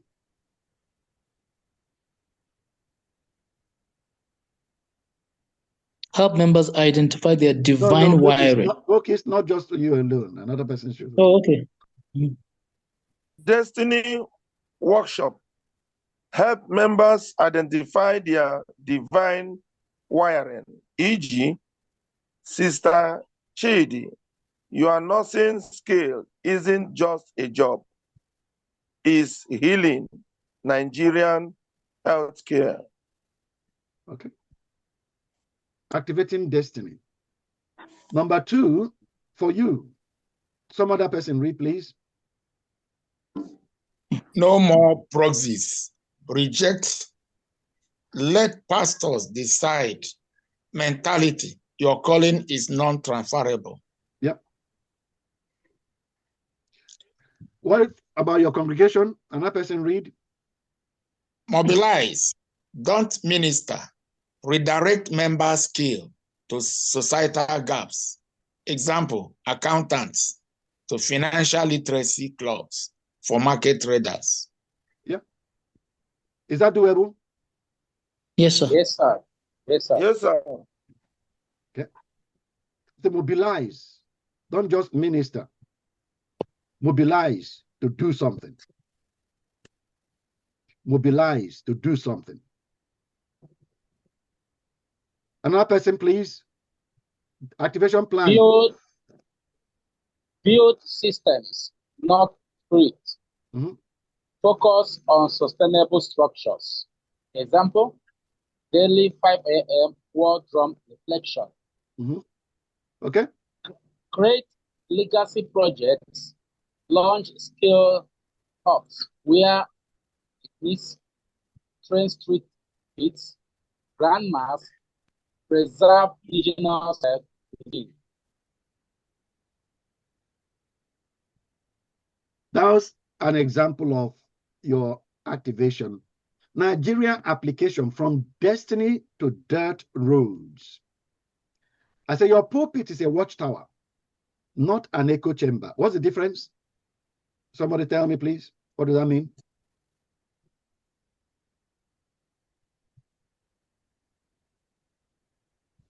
What's the difference in the two? What does it mean that your Chukwuemeka Okafor Henry, are you there? So, answer the question. What's the difference? Your pulpit is a watchtower, not an echo chamber.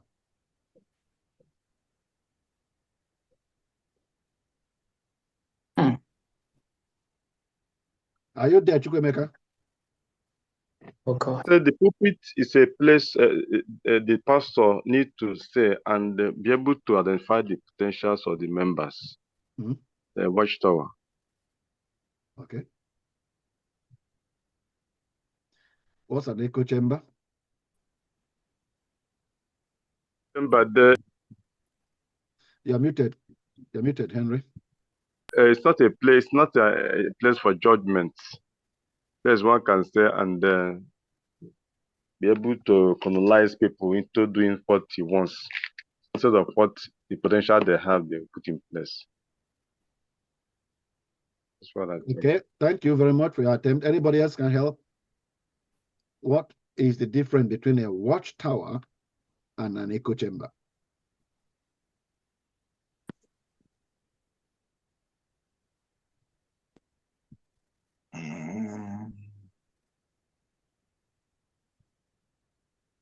What's a watchtower?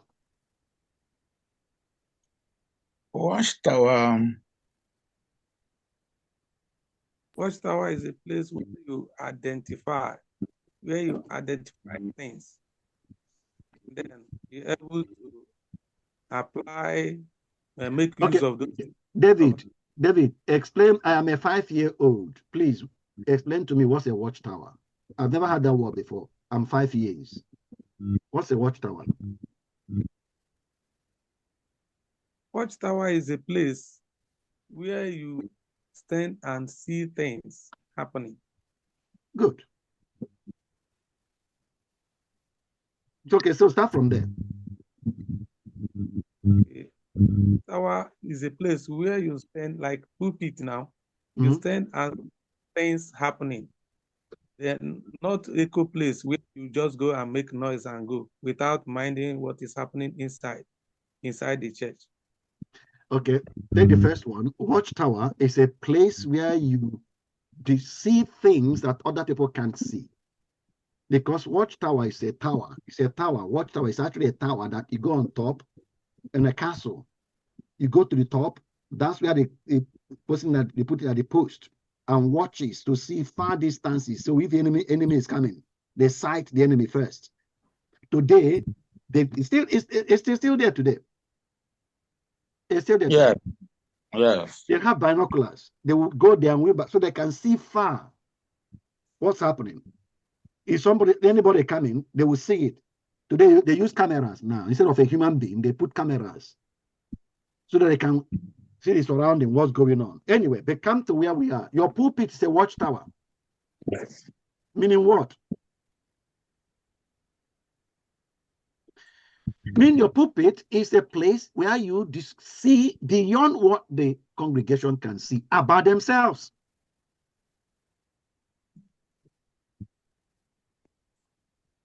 So like someone already mentioned, to help, that's the place you help. Is a position. They're using pulpit here as a position, not the one you stand to preach, literally, but as a position. You're being a pastor, that you're on the pulpit. The role you're occupying is to see the people beyond what they can see about themselves and about their lives. You are on the watchtower. You can see potential. Not an echo chamber. And what's an echo chamber? What happens in an echo chamber? It's just what it is, echo. What's an echo? Noise. No, Noise. no, it's more than noise. What's an echo? A festival of sounds. Echo is resounding. It's resound, it's the Repetition of sound. repeating. The echo, when you make a sound, it echoes.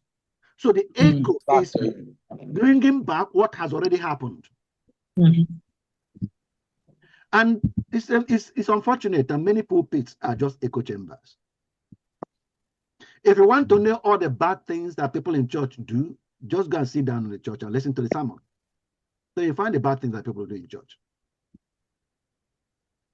That's almost what the pulpit is about. It's to repeat the people's sins with the idea that if I talk about the sin, so if I talk it loud enough, then they will stop sinning. And of course, my whole aim, like I said before, is to make them not sin so that they can go to heaven. You are right. You are right. In mindset. But the pulpit is supposed to be a watchtower. Okay. Where the prostitute enter, you look into the prostitute. By just maybe if they're talking with her, interact with it, you know the potential that is in this lady, buried, that she doesn't know about, buried in whatever lifestyle she's living. You know the drum that you can sound, and this will come out of this mud that she's drowning by herself. I think today's lecture is the best. It's always been like this. The watchtower, the pulpit is a watchtower where you see what people cannot see about themselves. Oh, it's great. Not an echo chamber to make people know what they are doing is wrong. What if if you bring to their fore the right thing they are built for? Oh, God, so they can rise to it. And just drop off the bad thing, just drop off by itself without you talking about it. Exactly. Because something more compelling has taken the position of that. If you're doing a bad thing, there's scarcely anybody in church doing a bad thing that doesn't know what they're doing is bad. Scarcely. Scarcely. I mean scarcely that anybody doing any bad thing in church does not know that what he's doing is bad. Then That's true. If the right drums are beating their ears, and they see their potential, what their life is about, how they can alter, so what they can give their attention and their minds to. They just outgrow this thing. They don't drop off without you talking about it.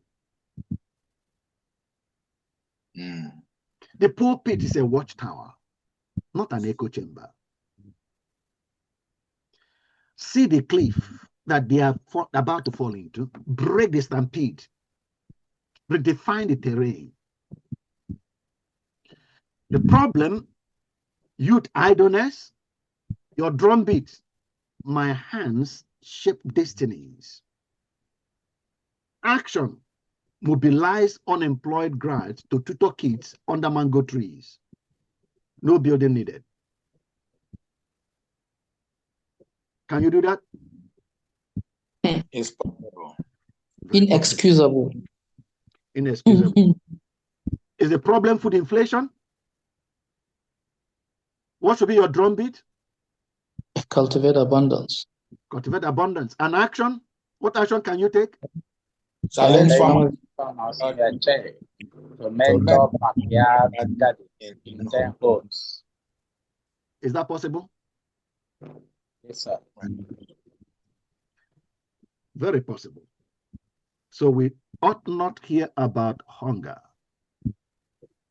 in your village.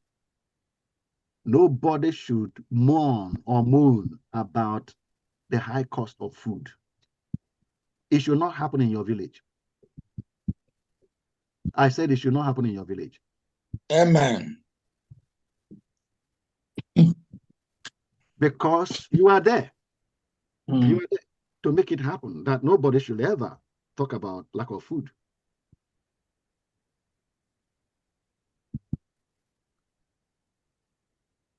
Nigeria isn't healed by excited crowds. Focus, trying to answer your question. But by enthusiasts building systems in their compound.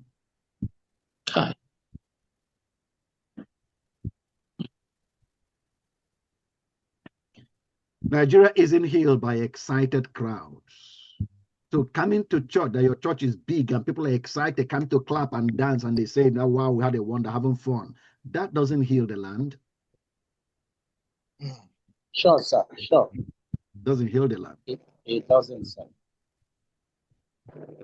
But if each one of them would build systems in their compound, make sure nobody lacks food anymore in the village, that heals the land. Even if you don't have musical equipments in your church. Or rather, you can do that without me. You don't need musical equipment in your church to do that. Nigerianized anchors, herd mentality. What is one hand mentality? Can you read it? All successful churches own bosses. Mm-hmm.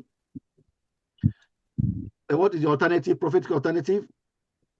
Our boss is brother Mekas, Okada, Ambla for pregnant mothers. Yep. Yep. Another herd mentality. Don't offend the big tithe payers. Child. Prophetic alternative. Deacon Adesto widow's land. He either restored it or finishes the church out. Yep. Righteousness exhausts a nation. Righteousness exhausts a church too. Mm-hmm. Thank you, Jesus. Another herd mentality. Focus on heaven. Ignores earth's mess. What is the prophetic alternative? Meeting Jesus. Start with giving the list of these banks their dignity. Yeah. The list of these, give them back their dignity. That's how you meet Jesus. When you have done it to any of the list of these, then you did it to me directly. Yeah, that's Matthew 25. Yeah. Yeah. Meeting Jesus. Break the herd, build Nigeria's future. Blindly following denominational trends or political crowds isn't loyalty. It's abandoning your assignment.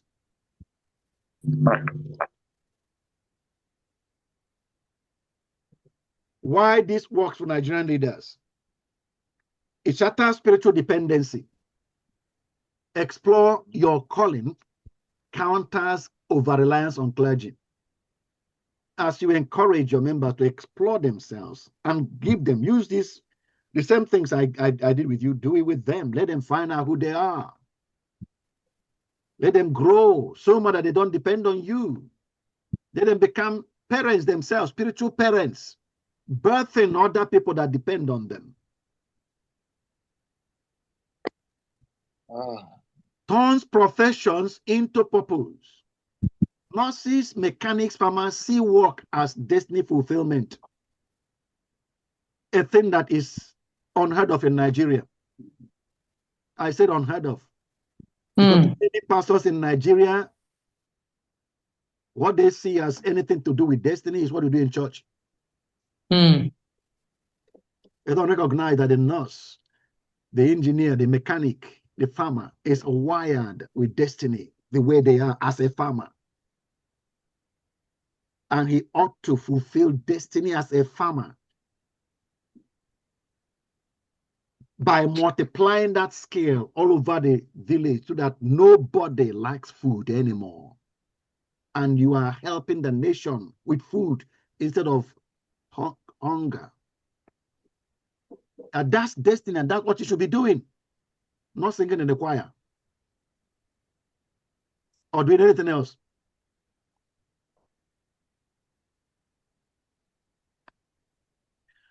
It It attacks Japa mentality, of course, redefines immigration as abandoning national assignment.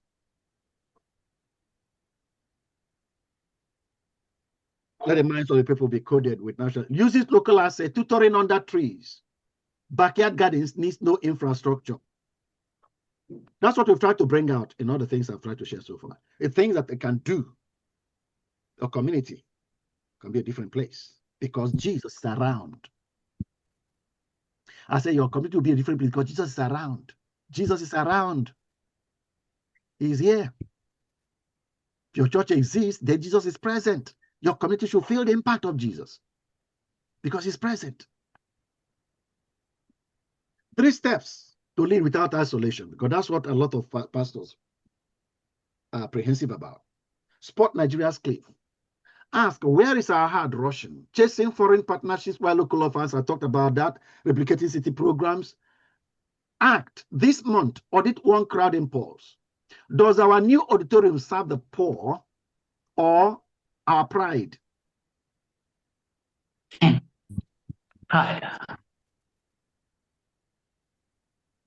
Yeah, that building program you want to embark on. What for? Sound righteous drums daily. Replace generic prayer points with purpose triggers. There was a time we talked about this. Replace morning, God, show me one widow our church will empower today. Vision board, have photos of your mission. Broken clinic, point to repaired by your members. Child hawkers that are in your literacy program. Let them be what is in the vision board. If your church have a vision board where you put your future that you're creating. I hope you've understood that you need to have that for your church.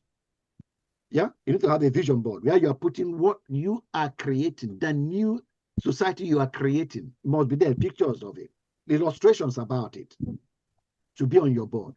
Everybody that comes to your church can look at that board and see what you are birthing, the new society you're creating.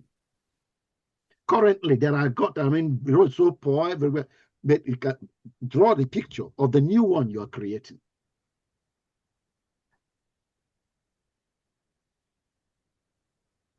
Make it your church anthem. Onward, Christian soldiers marching to the war.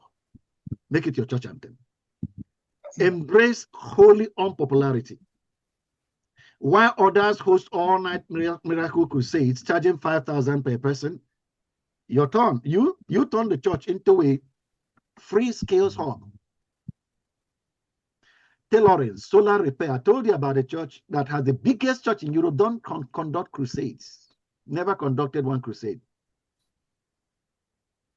And they started with one man, few people, 2 people. In fact, there's only 2 people on the first night, to thousands, 25,000 just in the city of Kyiv before the war started. The biggest church in Europe. They never had one crusade, not one crusade, never gone in evangelism.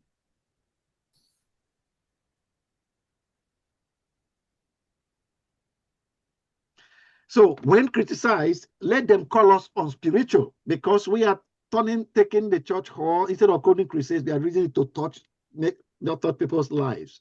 Let them call us unspiritual. Feeding the hungry is our worship. Touching people's lives. Let them feel Jesus. Let them experience him. People that don't know him.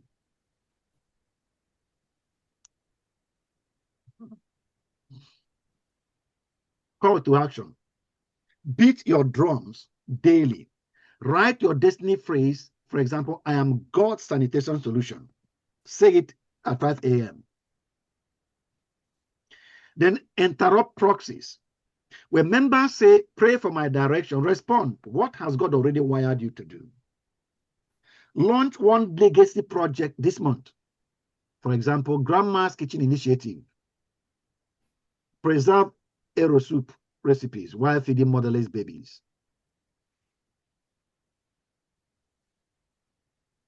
That keeps Grandma occupied, doing something, feeling useful, that is touching society.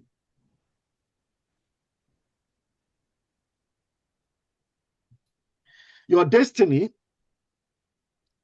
isn't fulfilled in a cathedral's shadows, but in the grit of Nigeria's streets. So sink your hand into the work only you can do.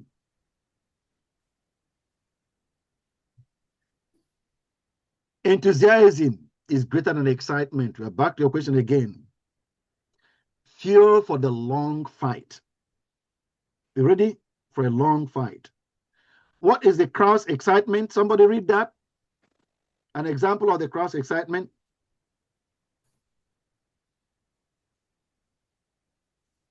Crowd's excitement.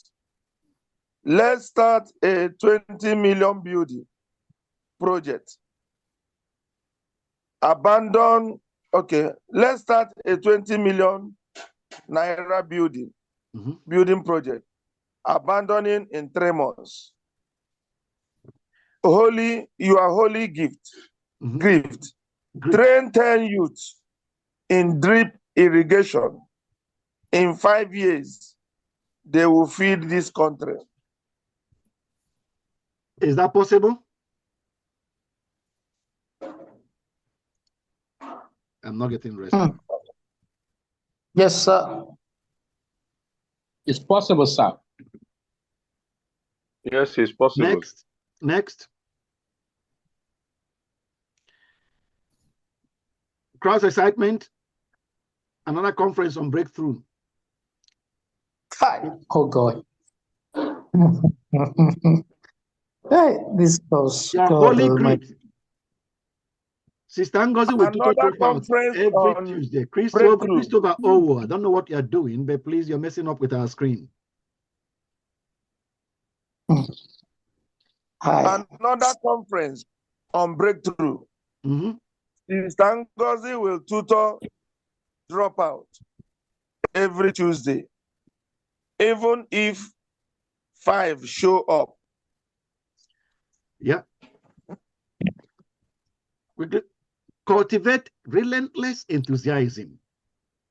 So move beyond excitement. Enthusiasm is a passion to do something and to make things happen. And we had said before, don't be taken over and substitute fulfilling purpose with excitement. Because conference on breakthrough, so I'm sure if you come up with a big name and advertise a conference, you will see a crowd. Sorry, breakthrough in Nigeria. Everybody wants to break through. Crowd will show up for prayers and for laying on of hands that will break through. Excuse me. Especially if the breakthrough will kill the village people after them. Yeah, sir, this chapter we are reading now, please, I will plead that you will just post this very chapter to us to read again, because this is becoming more real. No, Ben, sir. If we are physically around there, and I have my whip, my that whip are the one that when we're in primary school. I'll bring you in front of the class. Whip you so much now, Ben. He's there. He posted it. Maybe I did not understand it like this now. No, maybe it's because he's teaching it now. It's all posted. Everything I'm sharing. It's posted since Monday. Okay. Yes, sir. Yes, sir. You know what happened to me? Did you remember my own case? Did you remember my case? I do. The phone at which you posted it. I know. Don't worry. I know. He told me. I know. He told me. Yeah, it's all right. This one is more real. Yeah, it is. You have it all. You have more than I have on my slides. Yeah, you have it posted. Wow. This one is life affecting. Yeah. Honestly, there's something about this course. So I just feel like we have not been having church in Nigeria, because everything you are saying is like, what have we actually been doing? Yeah. Because it clearly shows that the church is wired by the mercy of God to be the solution of the universe. It is. If we do the right thing, we're actually supposed to be but it's like we are even creating more problems. In fact, I don't even. It's like we're creating even more problems than the problems that are here already. We are the solution. Jesus is the solution, and we are his body. Yeah. Jesus is the solution to any issue in society, and we are his body.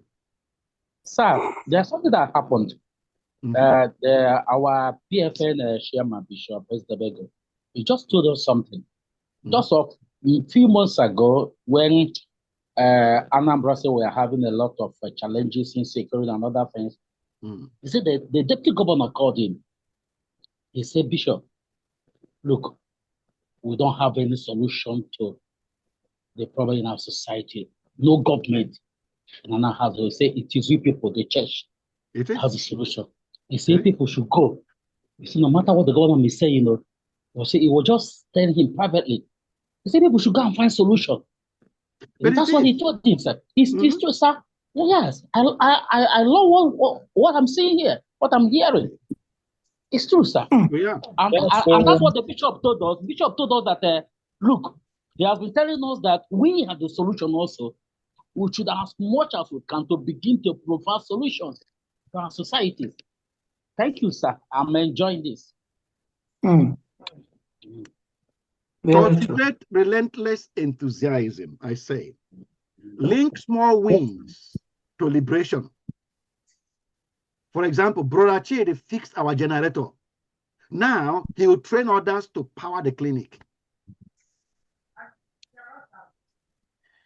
Normalize divine discomfort.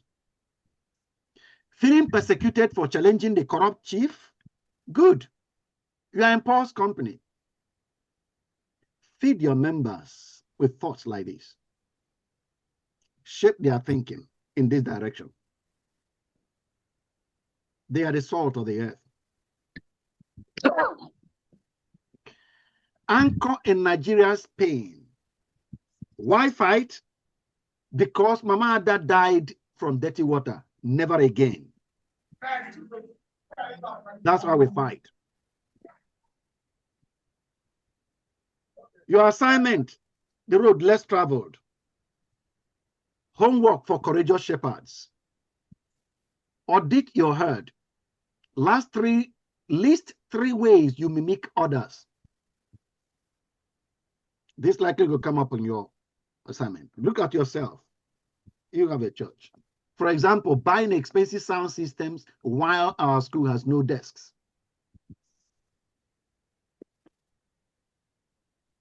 I'll ask you to examine yourself on that and then write yours down.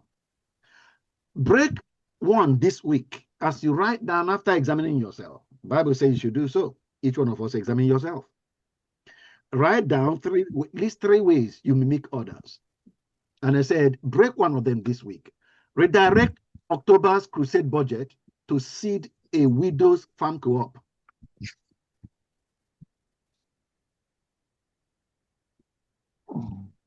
Write your church's epitaph. What will your community say when you are gone? They had great choir robes, or their youth rebuilt the market road after the government failed. What would you like to be the epitaph for your church?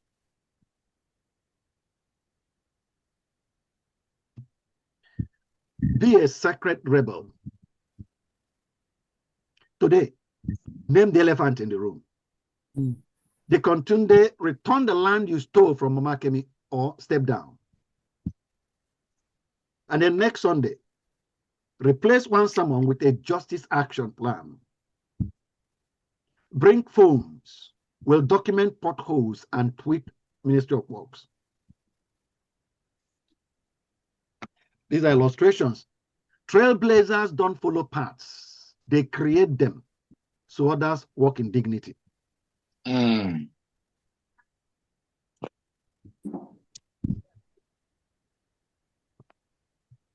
That's true.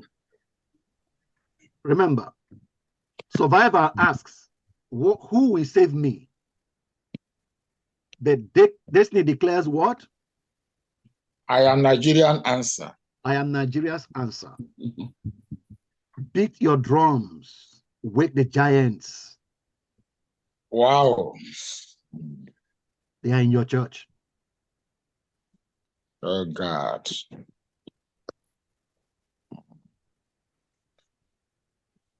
Design your future from apprehension to anticipation. For leaders building Nigeria's tomorrow, today.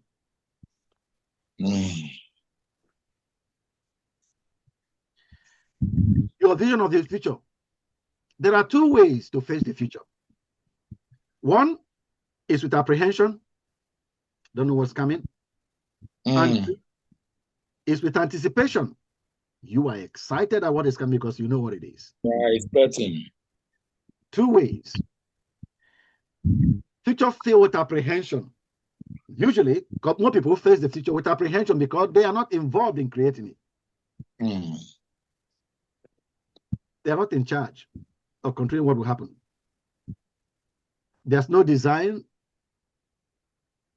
therefore, no certainty of a favorable outcome. There's no certainty that this is gonna, no particular way things are going to happen. They didn't plan for it to happen anyway. And they are not going to participate in making anything happen tomorrow. So they just wait for what will happen tomorrow to happen. Then we will see. That's the way their life is. On the other hand, you can have a future full of anticipation, even though you're in the village there. Why? Because you designed it. Your desires are entrenched in the design. You know what's going to happen tomorrow or what's going to happen next week because you planned it. And you planned the things that should happen all through. You know. Tell me, come on. I'm sure you know what I'm talking about. Have you ever planned a conference? Yes. Is that not what happened? Didn't you know what was going to happen? I know. You planned it. You knew what was going to happen.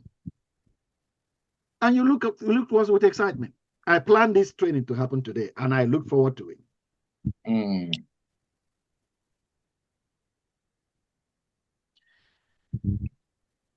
You can be you can fully participate in making the thing happen. Your full participation guarantees the expectations being realized. I plan to fully participate in today's training. I have things in mind that I want to happen, and I'm making them happen. You are in charge. You have total liberty. If you are in charge, you can anticipate tomorrow if you are in charge, and you have total liberty to control daily operations now and adjust them to guarantee the outcomes tomorrow. When you have all these, you are the one in charge. Like God says, be in charge. And you have taken charge, you can expect tomorrow. I'm full of anticipation. Question is, how are you expecting? You know, that's interesting. When I was thinking about this, you know, Jesus said that the children of this world, of this age, they are wiser than the sons of light. Vincent just said that the government called the church and said, you people are the one that you need to tell us what to do. We don't know what to do. You are light. We are looking at you to tell us what to do. They're handling their own. Have you observed? Have you observed? Oh my God, please help us, Lord Jesus. The government that's saying, please tell us, we don't have this, so tell us what to do. Have you observed that they are already designing the way they want 2027 to be? Yes, sir. Yes, exactly. They are doing not designing, and they have finished designing. They have finished designing. They are implementing it. They are working daily now to materialize their picture. What they have decided. Exactly. In 2027. Exactly. Yes. Okay, exactly, tell me. They have given votes already. You are the light of Nigeria. And they came to us and said, we are blind, though. We are blind. We don't know what to do. Have you designed how 2027 is going to be? No. Mr. Church. Hi. My God, oh. Wow. Chimo.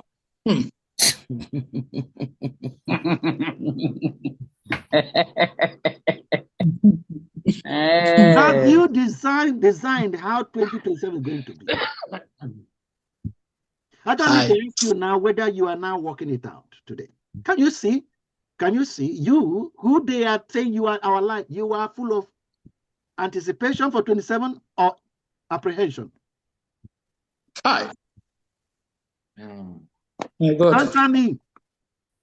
Out of you and them, who is apprehensive of 2027 and who is anticipating it? I'm more apprehensive than they are. They are anticipating. Okay. Because they have planned it all out. Yeah. Yeah. I am a little bit, I have been making my inroads into politics lately. And I realize that these people are more serious than me with all of my belief in God. They may be doing the wrong things, but the way they don't sleep. They build a syndicate that is unbreakable. It's like every second counts for them. They are not even resting on their laurels. They are in office, but they feel as if they are so far from the office, as if they are not the ones in office. The way they are planning, very strategic. Every second counts. I'm not surprised. Hi, oh God. Thank you, sir. Now, and when you realize that God did not hand the society over to the government, is the man he made, particularly his body that he told you are the light of the world. You are the salt of the earth. If you lose your impact in society, Jesus said, if you lose your impact in society, of what use are you? That's what Jesus said. I've just spent time today with talking about, bringing out various details of how we impact society. We are meant to, and it's at our fingertips. The capacity is there, and He will help us, because that's why we are here doing the training. Your vision of the future, apprehension, the crowd's path. Please, somebody read it. Nobody knows tomorrow. I shape tomorrow. Anticipation, and check it. You find that all this column that is on my left, on your left, will almost reflect what the church mentality is.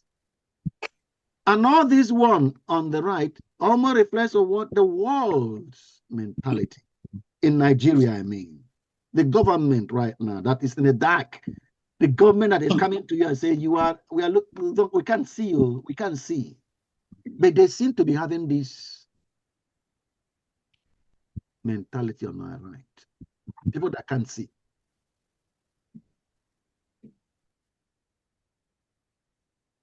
The only reason they are like that because they designed the future. They designed it. And that's the topic we're treating now. They designed it. They're not leaving it in the hands of God. They designed it. And they've committed themselves to making it happen. Putting structures in place to make it happen. Okay, so can we go through that? Then on the left, nobody knows tomorrow. Anticipation says what? I'll shape tomorrow. I shape tomorrow. Apprehension is survival focused. But anticipation? Legacy driven. Legacy driven. Apprehension waits for happenstance. When we wait, when it happens, we'll see. Anticipation do what? Create intentional outcomes. It creates it, makes it happen. Apprehension is a victim of circumstance. I'm just unfortunate that I am there and it's happening to me. But anticipation does what? Architect of destiny. Architects the destiny. Designs it. And we talked about it in the last few sessions. Remember that you are God's architect, put in charge of the society. Why Nigeria stays stuck in apprehension? No visioneering culture. We don't have it as a culture. We weren't taught that futures are built, not awaited. We're not taught that as a way of life. And I hope I'm mentioning what the blind world is doing. In a future, they want to, their eyes are closed, they can't see, they want a particular future to be. Look at what they are doing to make it to be. It's likely to be, if they have their way and it be to spell more evil for society, but they're not caring about society. They're not caring about society. They're caring about themselves. And they are planning the way their future is going to be for themselves. And I ask the question, you, Mr. Church, what have you planned to be for you in 2027? Of course, we know the answer, nothing. Because the environment that raised us, we were not raised in a visioneering culture, a culture that future is something you build, not wait for it to happen. We stay with delegated dreams. We've assumed that politicians, clerics should design our collective future. Oh, praise God. My God will help us.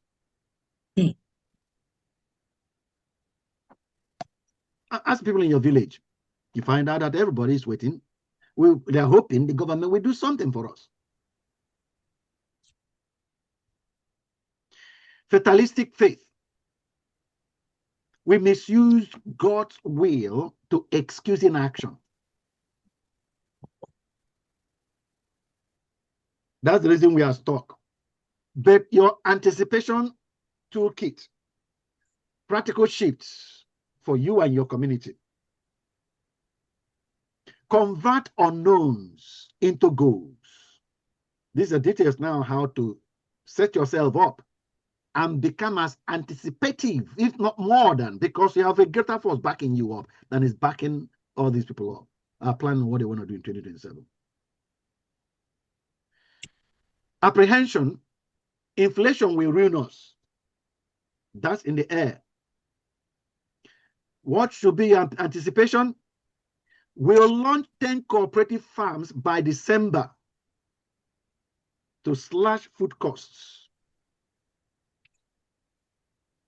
That can be what you can look forward to.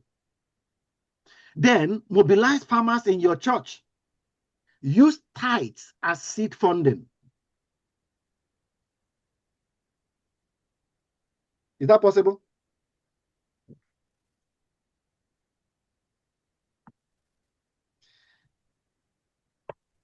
Okay, is that no? I think we will stop now because all your videos are off and nobody's responding to me.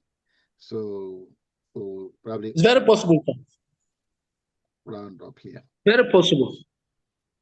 Because I get the idea that all of you are switched off and left me to be talking and be doing. Hey, no, it's not possible. It's only Ben that is here with. Only Ben that is here. Still here. Managed to be here. Yeah, I'm listening to you. Not only Ben, sir. All around. Okay, let me say I'm around. Honestly, today's teaching is something else.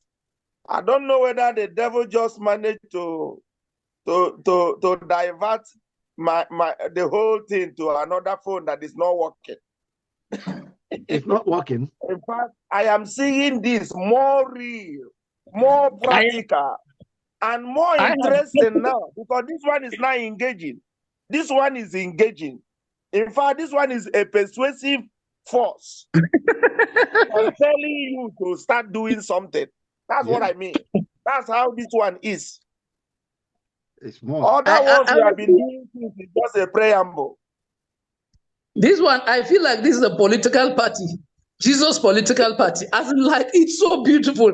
Rolling out the manifestos and the And I can see, I have never been so, I don't know what happened this week, maybe because of the videos and the daily post. I anticipated this class more than any other class.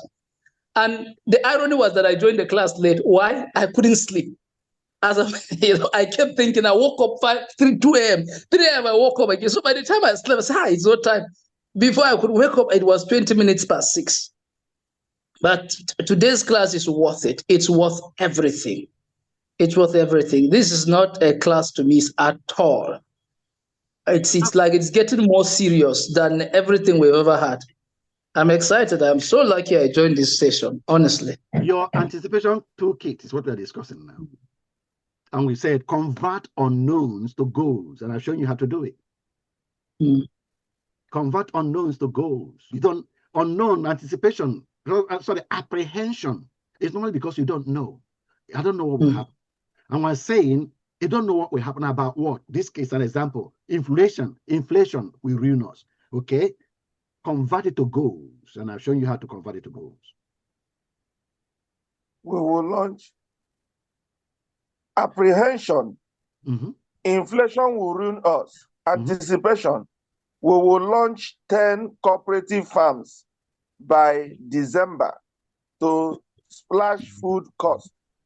Yeah. Mobilize farmers in your church. Use the tithes as seed funding. Yeah. Wow. And the thing about these ideas is how this focus is stuck down. Okay, we'll continue. Trade hoping for planning. What's the apprehension?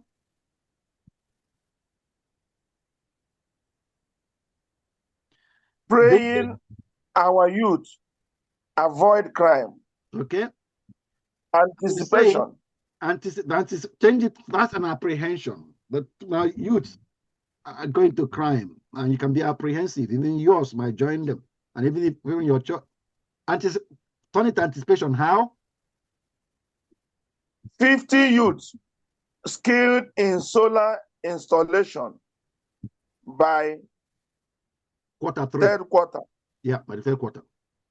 Partner with diaspora engineer for visual training. Virtual training. So in this case now, how can maybe myself now, I want to start with this maybe by next week or by tomorrow. How can I partner with diaspora engineer for visual training? Yeah, number one is telling you that your mind should travel like that. So if your mind is like that, you design your system that you're going to do that. You probably have no idea, no diaspora engineer in mind idea, don't even know any of that. But your mind tells you that that is a route, a possibility. You find yourself, you begin to think, I don't know any diaspora engineer, but you know that, for example, okay, now you know me, I'm in diaspora. You might find yourself, do you know anybody who can help me do this? Or any other person you know that maybe is in Germany. Okay, that you don't, maybe person is even a trader, not even an engineer. But do you know anybody that can help? Of course, you prayed. So God begins to, because after praying now, you started the action to materialize your prayer. You are now giving God room to lead you to your answer. So this to widen your thinking, because what limits our thinking quite often is that it's not wide enough. You limit yourself. Or I don't know anything about solar panel and I cannot teach them, therefore I can't. But it keeps coming up here and I keep emphasizing that God has not asked you to pay for it. God said, lead it. Lead it, make it happen. If you don't know the answer, you start searching for the and find the answer. Because you have to produce the answer.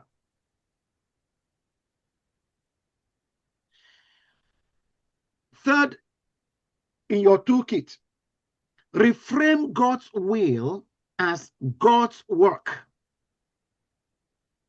What's the apprehension? If God wants road fix, he will send government.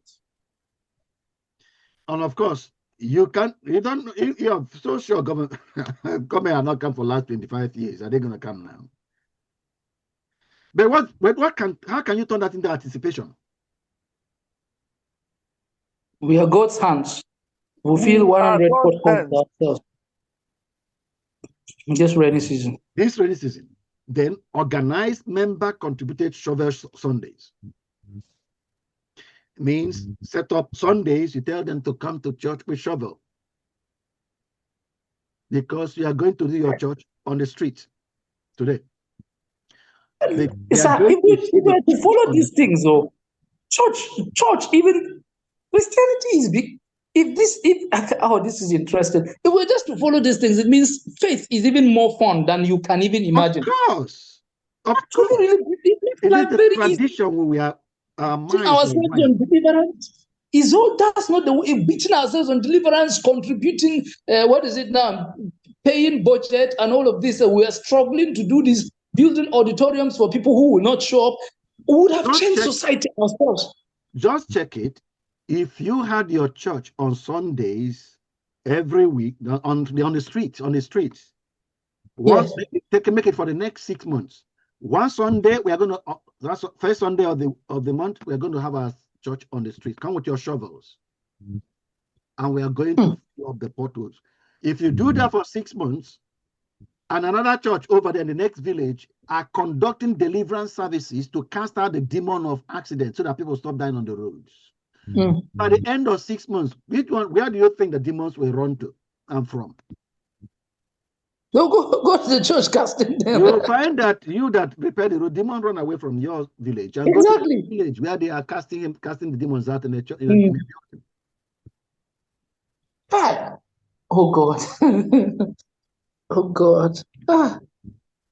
You know, you find in one of our trainings, I asked them, why are demons? You find it, I think in book 5, there's a chapter there. Why are demons so concentrated in Africa? That's a title. Exactly. Why demons are concentrated in Africa. And in fact, really, third world countries. Why are demons concentrated in third world countries?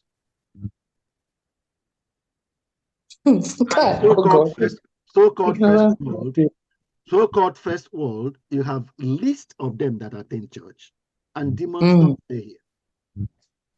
They don't stay here. They come to Africa, Nigeria, where everybody, the Muslim may fill the mosque and the Christian fill the church, and demons are focused in Nigeria.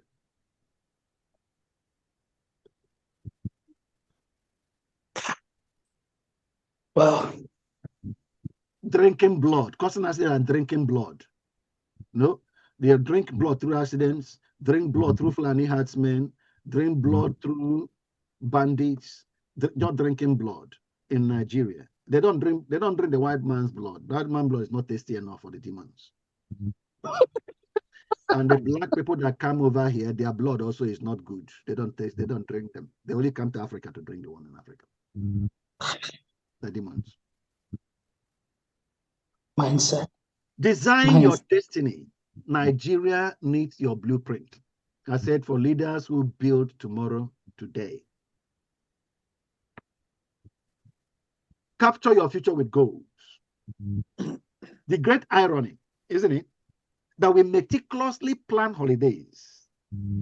Now, I don't know, for many of us in Nigeria, it may not really apply because, well, at least for me, I don't believe things have changed now in Nigeria. I think it's gone worse. But when I was in Nigeria, I didn't go on any holidays. I didn't even know about it. I mean, holidays I go to when I was in primary school or secondary school. Or we go on holidays when school is closed. But to go to Dubai on holidays, but people do that now, don't they? People go to Dubai, the higher up elites of the society. I said, we meticulously, over here, people go on holidays. They meticulously plan holidays, visas, tickets, hotels, but they leave our God-given destiny to chance. We don't plan it. To chance, yes. You don't. I've just mentioned 2027. The politicians are planning seriously, but each one of them have a destiny that they're not thinking about. They're not thinking about their destiny at all. Planning And I asked you and I that are aware, what are your plans? How is your destiny going to be 2027? And I hope when I had that question, your mind didn't just go to politics, because the question has nothing to do with politics. I'm talking about life.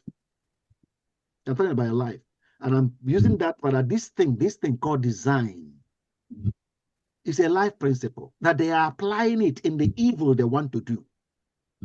They are applying the principle, they're applying it, and it's going to work for them. It will. That principle will work for them. This evil they want to do, and they are using the principle that is taught us in scripture. See the end from the beginning. It's God that functions like that. It's God's principle that is meant for us. And people are using it to do evil. And we that is meant for don't even touch it. Yes. And we're praying for them to die, praying that they will not succeed. How will they not succeed when they are planning? For them to not to succeed when they are using the principle that will make them exactly, and you're not using the principle. The principle they are using is the one that will make them unfailingly succeed. Because the principle is from God. It's for us. We're not using it. We're supposed to use that to design on how the future will be and follow that principle. So fastidiously as they are doing it now, we are supposed to be the one teaching them how to. And now it appears they are reminding us of what we're neglecting about our own lives. Jesus said it. Do you know this world being wiser in their own affairs than the sons of light? In their evil affairs, they are wiser, using the principle that is meant for us to make our lives work.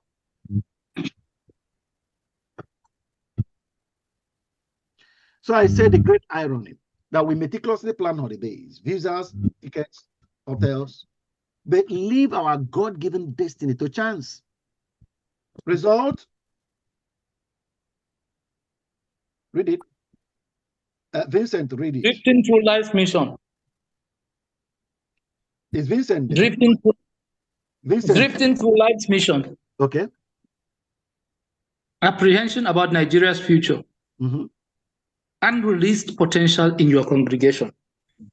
That's what we have. Oh, we're sure direct. Your divine mandate. Yeah.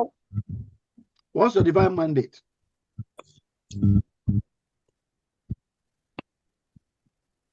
Yes, somebody I have read myself. Yeah, I'm not somebody else. You see, everybody, all the other people, Paul is not here. Paul, are you there? Paul is not there. I can see Vincent is not there. Mr. David is here. Mr. Obina is here. Paul is here. Vincent is here. No, he's not many here. have left. Paul is not here. Vincent is not here too. That's your future. I can see them on the. No, you can't Vincent see is them. here. You can see their gadget, not them. Yes. They are not here. But they are muted. Okay, Vincent has come up. I sent you a message, a chat message. So I'm only listening to the message. I'm on the way. I'm only listening, attending with the lecture. I'm listening. Okay, yes. David, continue. The message I sent, yes. Can anybody read now? David is reading. Okay, David, okay. David, can you remember what we said? You need to come to your phone because where you are, we can't hear your voice. Bring your mic, your voice, your mouth to your mic in your phone. Yeah. Try again. Can you hear me? Yeah. All right. You were created to set your future, then daily build. Then daily build. Sorry, I can't see the end. This isn't philosophy, it is mechanics. Okay. Daily build it. That's all he says. I have 10 minutes left, so don't worry, I'll finish it. I'll stop soon. See the goal. For example, world victory. No, World Cup victory. World Cup victory. See the goal. Then daily practice. If you're about to win, if you want to win the World Cup, you've seen the World Cup victory, win it. Relentless training. Relentless training. Is that not true? Yes. Yeah? Yes, sir. Yes, sir. Pokis, where are you? Sir? You need to remain here. Yes. Then better remain here, Pokis. Remain here. Because you practice, you know what, Pokis is hungry. He wants to eat, but he wants to put the camera off and eat first before he continues training. Yes. Here. I've just finished eating. Okay, pay attention because I'm also hungry, but I want to. See the goal, the walk of victory. Daily practice is relentless training. Then the victory occurs. Set a goal, then there is daily practice, then the goal gets reached. Have those three things in mind. Train your people to have those three things in mind. Set a goal, then daily practice, and then victory happens. Daily. Not sometime. Daily. Why Nigerian leaders avoid destiny design? Background barrier is there. We weren't taught to build futures. We only taught to endure them. That's the way our background in Nigeria is. So survivor hypnosis. When light no day, who fit plan? That's the kind of language we speak. We don't have light. Therefore, we can't plan. Spiritual distortion. God's will doesn't mean passive waiting, but that's what we thought it means. Exactly. Your destiny workshop, from drift to design. Sorry, sir, about something you said earlier. The last slide, God's will is not passive waiting. No. I have consistently argued in different fora where I have had opportunity to discuss about this issue. I said that this is my own opinion. I don't know whether I'm wrong or right. I said I think that the will of God is known through His Word. What God wants about your life is already very clear.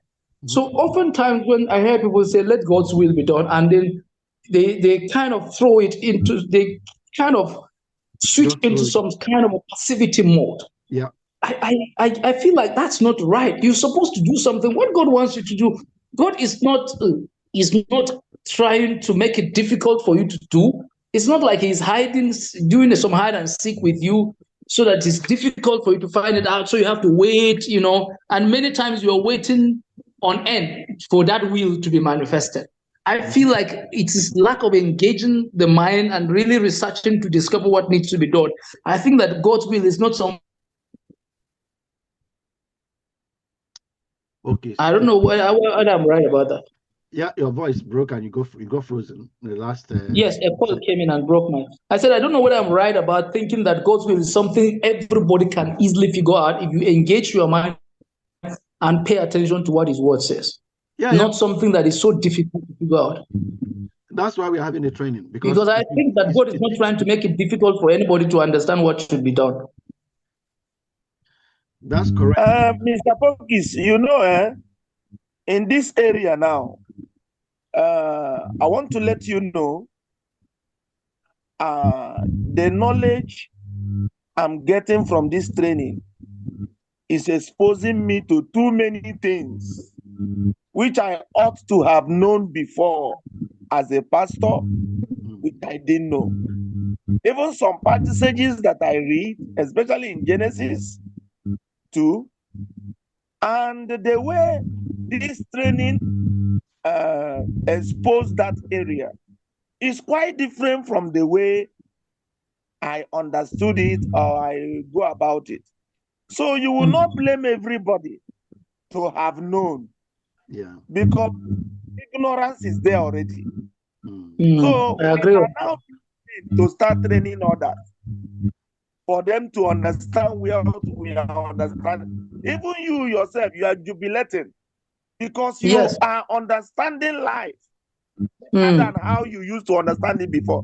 Exactly. Some other people are also in darkness. They don't even know the will of God. They don't even know what God is saying. So that's it. Until we know. That's true. Yeah. Okay.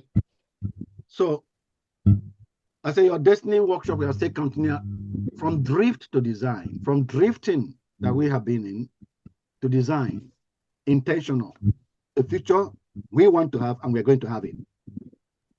Apply this week. For example, in the area of vision, for holiday planning, people take a beach resort getaway. Want to get away to a beach resort somewhere, Lake in Nigeria, or if they can get yourself down there, safari. But destiny planning, you can decide my city with clean streets by 2027. That's a definite decision. That's a planning. If you plan it. Okay, set a goal first, of course. Daily action. Remember, I said that's a trophy to be won, World Cup. And I said daily practice, taking World Cup example. And then daily practice leads to victory, win the trophy. The vision is what we put there in front of us. My city clean 2027. Daily action, if it is a holidays, what people do when they set this kind of goal to go to a beach resort, they begin to save 500 naira a day. That's what they do. They do it daily to build all the money they will need. And we are saying, case two, when your destiny is set, planned, purposeful, you're fulfilling destiny, some aspect of it you fix it. 2027, this is how the society will alter as a result of my intervention. They break it down to daily actions. What will you do daily to make sure that happens in 2027? This case say train 5 youths in waste technology weekly. If you do that, accountability is another word. If for holiday planning, they can link up with somebody as a holiday body that you may do this together. And we are saying for your destiny, you can have an equivalent to form a clean future cell. You know, people in your church, anywhere you get 2-3 people that say, and meet every Monday. So where these people are saving 500 naira every day together, making them sure that they are doing it, make sure you get your own team too. So make sure that what we are saying you're going to be doing every week, that you do it. Make sure that you do it every week. Indeed, so that by 2027, you have your goal met. When we get used to living like that, and we have to, we can't continue the way we were raised. We have to create a new terrain of functioning, particularly the children that we have in our schools. And God will help us, because I believe I'm putting this thing up to you first. But you've got to make sure that the children get this information. They cannot struggle the way we struggle today. We have to help them. Capture your future with goals. Nigeria examples. Unemployed youths, design it. 10,000 artisan entrepreneurs by 2030. Then daily drumbeat. Skill one team in plumbing or coding today. Data markets, design. Model a gene hub, Onisha market. That's what they're going to have. Daily drumbeat, mobilize market women to clean one store daily. Okay? So each goal you put can have something you do every day to make sure that it gets done. Nigeria's future, from fear to fire.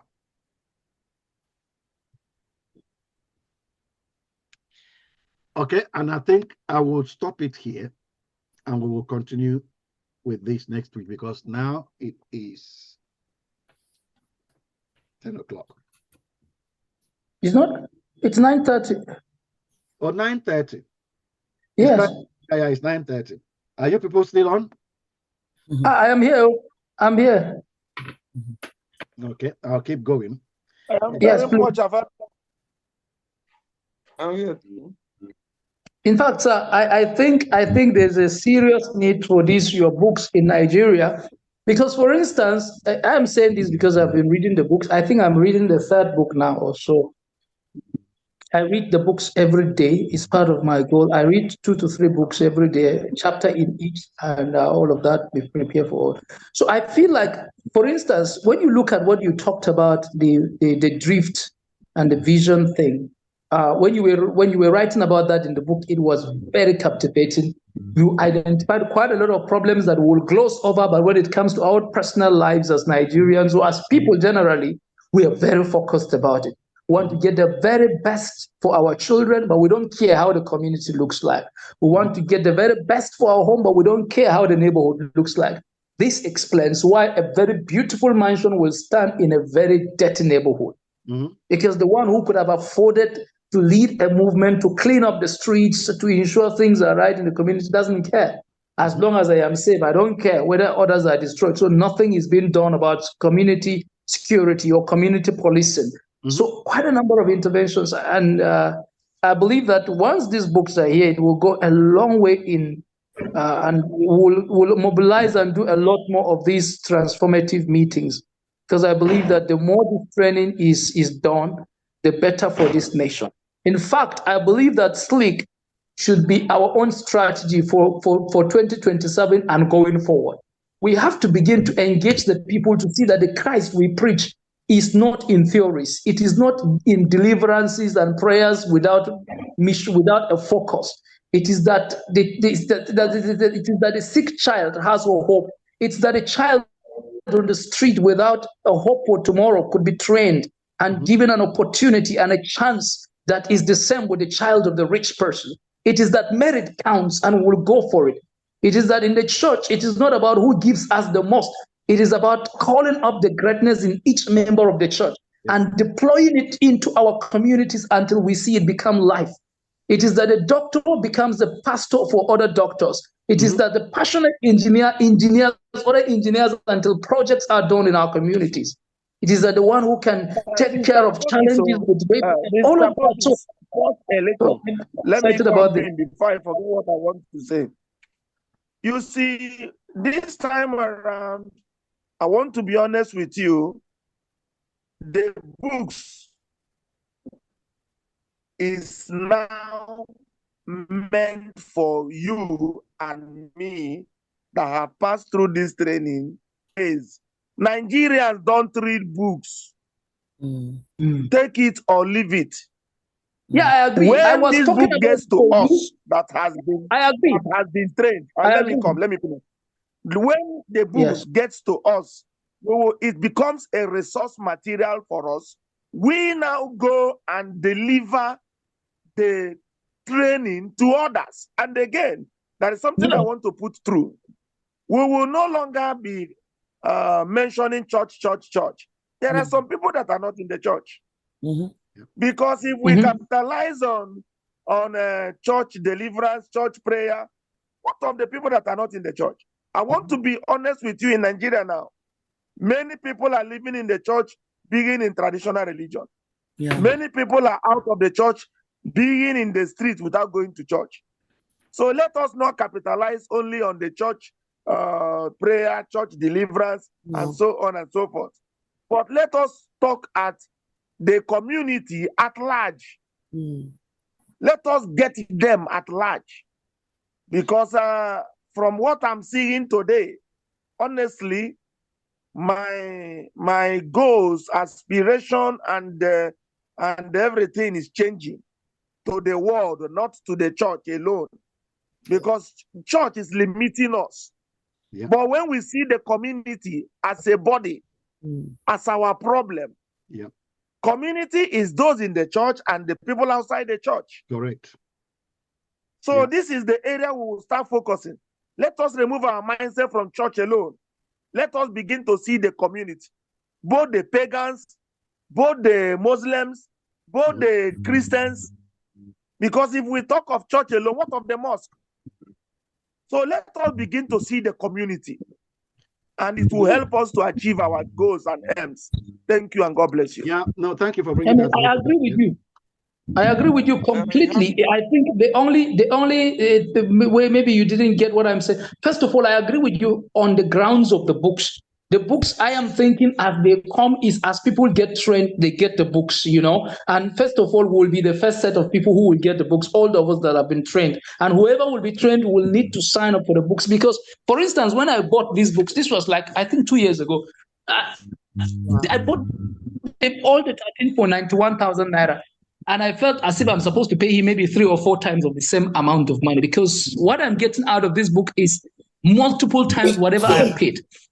Now, you know, that's number one. Number two, the reason, the other thing I'm thinking, so I agree with you on the issue of the books, but the reason I'm emphasizing the church is because I think our understanding of church is already wrong. And what you have defined is exactly how church is supposed to be, sir. Because, Mr. Obinna, when you look at it critically, when he says that we're supposed to be the light of the world, reaching out to Muslims, to pagans, to whoever doesn't even believe in Christ, through these interventions coming from the church, gives them a completely different narrative about what it means to follow Christ. It means that it is a lot more. It is about, they will be the ones to drop the paganism and whatever it is, that because they can now see that the light is about their well-being, that the light is about their transformation, that the light is about the fact that they should not drink polluted water. It's about boreholes in their communities because they cannot have good water. It's about roads, access roads for them. It's about ensuring that they are secure. It's about saying that the farmer can stay on the farm without the fear of the herder chasing him away. It is about saying that the crisis come to an end because interventions are popping up from the pews by members that are endowed and wired of God to bring those solutions. And all we do as God's servants from the watchtower is to sound the alarm. And as we bring the revelation of God, it pops up something in the minds of them that are hearing, and then they begin to go ahead and do the work of engaging the systems and bringing solutions to the world on the platform of the fact that they know the light. And you realize that the preaching of Christ is not segregational. He just tells you the truth. He sees your problem and fixes it. You are the one who now sees the reason to follow him, because what else would you have wanted out of life? So I'm not saying we should de-emphasize the church again. It's very critical. And I'm saying that, in fact, our operations and our understanding of church has been completely warped in the few decades. But this is a light. This is the direction in which we need to go. I'm sorry. I hope I'm not sounding preachy. No, I'm sorry. That's okay. Yeah. Both of you are saying, But you are preaching bookies. Both of you are on the same page. You're on the same page. Yeah. Okay. The church is Jesus' tool to express himself. Yeah. Not just what you need to understand. Let's get it. It's denominational. We are talking here. It's his body to express himself.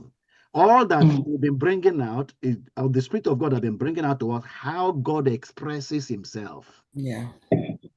So that we can allow him to do that through us that are carrying his presence. And so everything that both of you said are completely true. And by God's grace, let's go for it. Let's go for it. It's our responsibility. That's what we signed up for. When we say we will follow him, that's what we signed up for us to be his hands and his feet that goes about doing good, delivering the pagan, the Muslim, the Shintoist, the church person, the unchurched person, anybody that is being oppressed by the devil.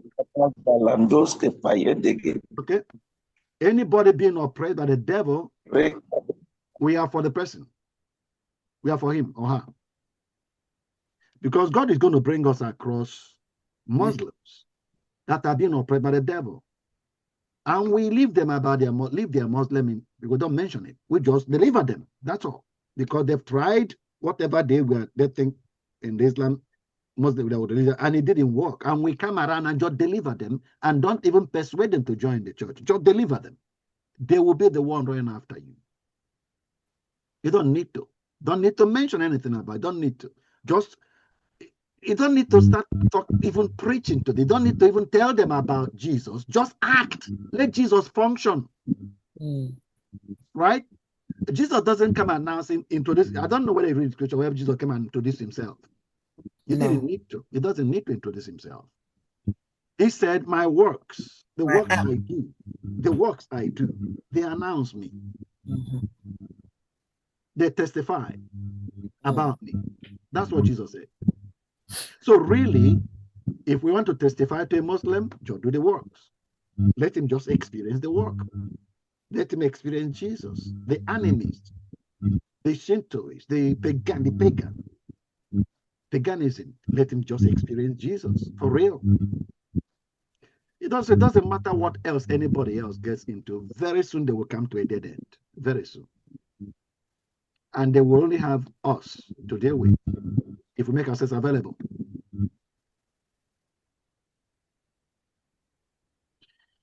So Nigeria's path from fear to fire. I said, your community isn't a blank slate. It's a divine canvas waiting for your prophetic brush strokes. There are two paths for shepherds. There's a path of fear, anticipation, or the path of fire. Path of fear, apprehension, or the path of fire, anticipation. You know, when you're anticipating, you can go with passion and pursue to take over and overtake. Because passion is driving you. You anticipate, you can see the victory that is yours. You want to take hold of. When you design it, that's what you're trying to say. Design it. You can pursue it because you know what will come out, because you designed it. Part of fear or apprehension is pray and wait for change. For example, our leadership in Nigeria. We pray for leadership and wait for the change to happen. Of course, I know that you don't do that anymore. Because you tried it before, it has not worked for years, and it's not going to work. Prayer and fasting for leadership. Organize out of fire when you have designed, what will happen. Then you can organize and build the change that you want to have. If you want to have good leadership, design it. Design the path to create good leadership. And then daily walk that path to create good leadership. Design it. And let your mind not get stuck at 2027. Can I repeat what I said? Let your mind not get stuck at 2027. They, to tell you how blind they are, they can't see beyond 2027 right now. But you can. You can see beyond 2027 right now. You can see I'm seeing next 30 years. I am seeing next 30 years. I'm not seeing 2027. I'm seeing next 30 years. And that's what I'm designed for. That's what I'm working for every day. I'm working for next 30 years. Part of fear, God controls everything, which we cannot do anything about because God controls it, everything. So you remain apprehensive, don't know what God might do. But part of fire, when you design it, God empowers us to co-create. That's the part I'm working. That's the part. I love that. God empowers us to co-create with Him.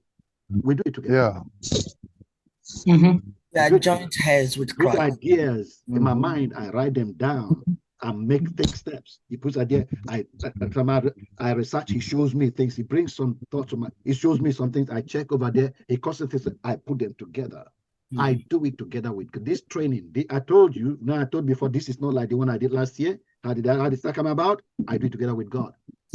We co-create. I made myself available, and we co-create, and it comes out much better than it was before. And when I finish your set, who knows? I mean, the next set, I don't know what God will do, but I just know it will just keep getting better.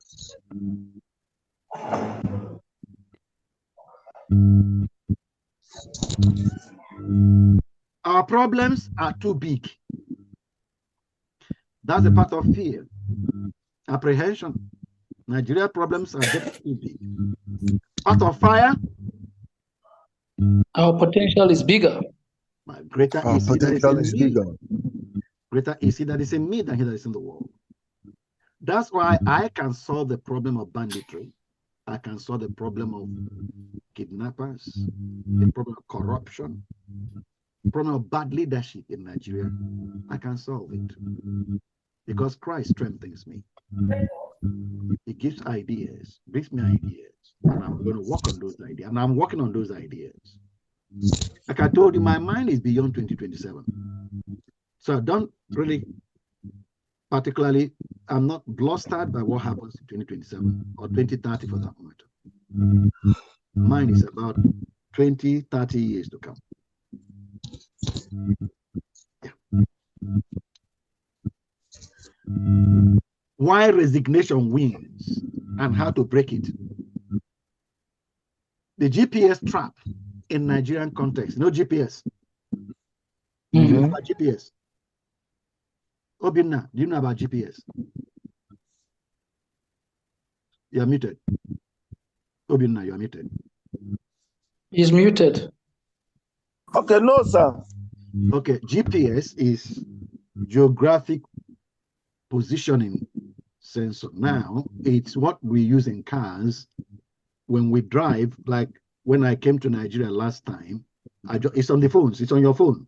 We can get it on your phone. Yeah. It's on the internet now. Before, it used to be one gadget like your phone, but now they've made it a software that you can, any phone, any smartphone can use it.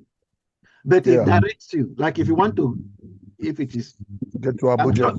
Even now, even though Nigeria's rules are bad, it still works because I used it when I came to Nigeria to go to Owerri Airport. So it's what you put on your phone, no Binna in Onitsha. You put it on your phone, even though you've never been to, don't know where Owerri Airport is. You don't need to. GPS, your type of Owerri Airport. Yeah.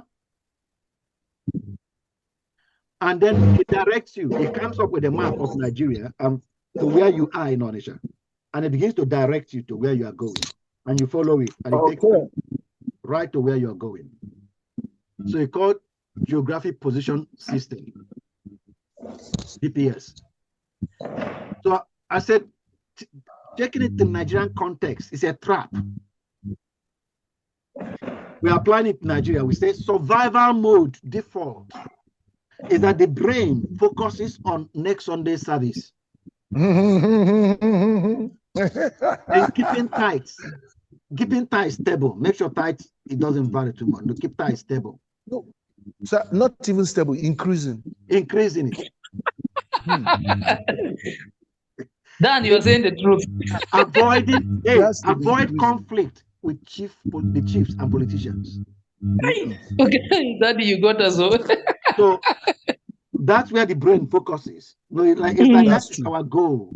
That's where we want to get to. That's why we call it GPS. True. You know, like you go to Owerri Airport, then it takes you, you drive, it takes you there. For us, for most churches, we are survival mode. So where our mind is focused, brain, where we are going to with our church is next Sunday service, keep tight, then make sure you don't offend the politicians and the chiefs. They refuse to give again. Because the tight will depreciate. Will drop. On the other hand, if you move out from survival mode and go to purpose activation mode, you can input a different destination to the brain. The destination will be in 3 years. No child in our district will hawk during school hours. You can put that as your destination. That's another power. You can make that the focus of your brain. And then we're saying the crusade paradox. You plan crusades meticulously, don't you? Have you planned crusade before? I need to listen. Yeah. Pastors need to respond. Very carefully. I mute it because I'm attending to somebody. I'm not hearing from pastors. Dan is at one crusade now. Sir, there is one we are planning now. Okay. There is one that we are planning now, sir. All right. I said you plan meticulously. Is it okay? Okay. Now pay attention. Let's go. Okay, sir. Sound systems, make sure, check. Guest ministers, check. Posters, check. But your community transformation vision, that one, God will provide. Oh, God.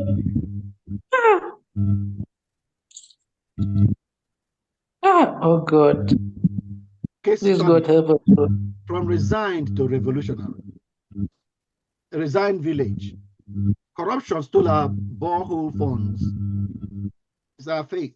I mean, well, result, generations walk 5 kilometers for dirty water. We just resigned. That's all. That's all we do about it. Corruption did it. That's it. It's our fate. But a visionary church in Bauchi said, what if we train youths to repair borehole pumps and then document every contractor bribe? Result, 12 villages now have clean water. 3 corrupt officials jailed. Because they are the body of Christ that exists for the community. The church does not exist for the church. The church exists so that Christ can express himself in the life of each member of the community. He goes about doing good.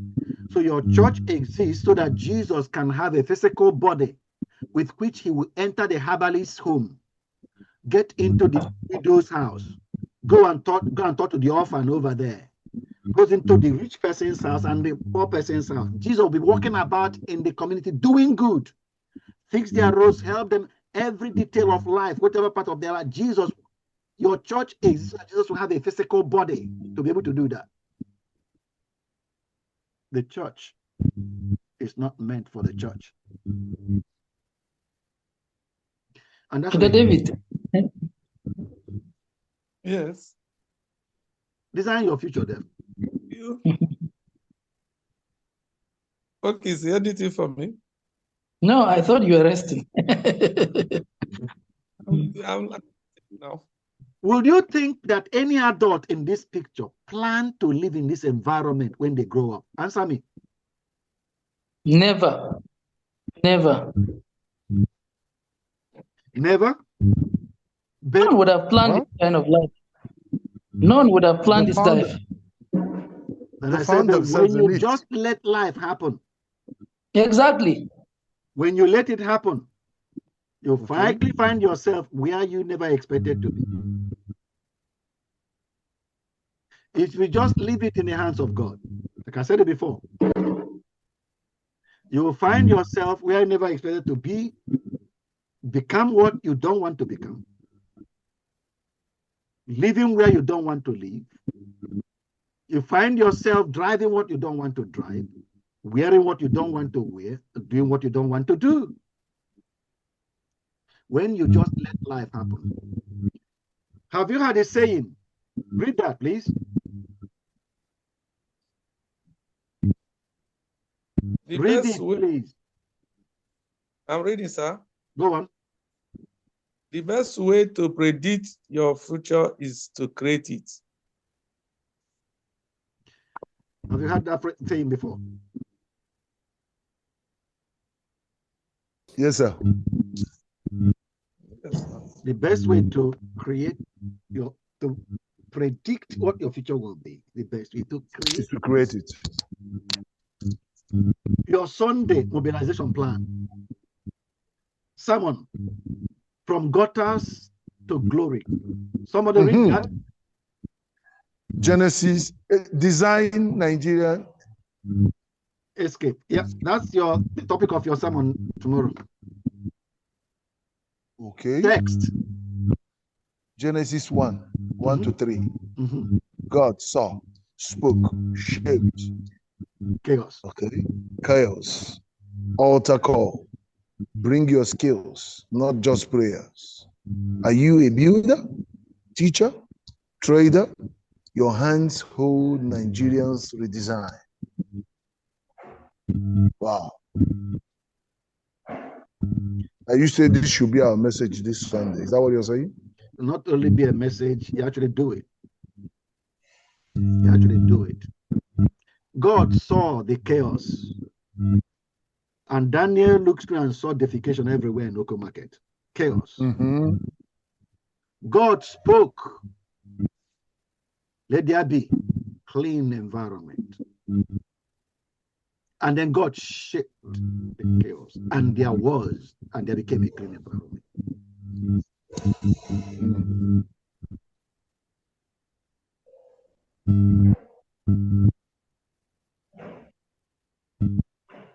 Said let the altar call be.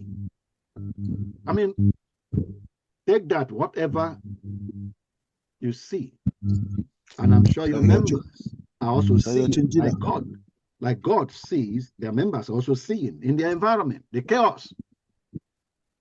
They're seeing. So our altar call is for sinners now, not for skill.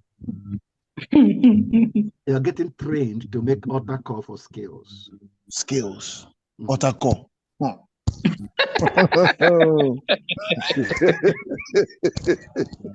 Bring your skills.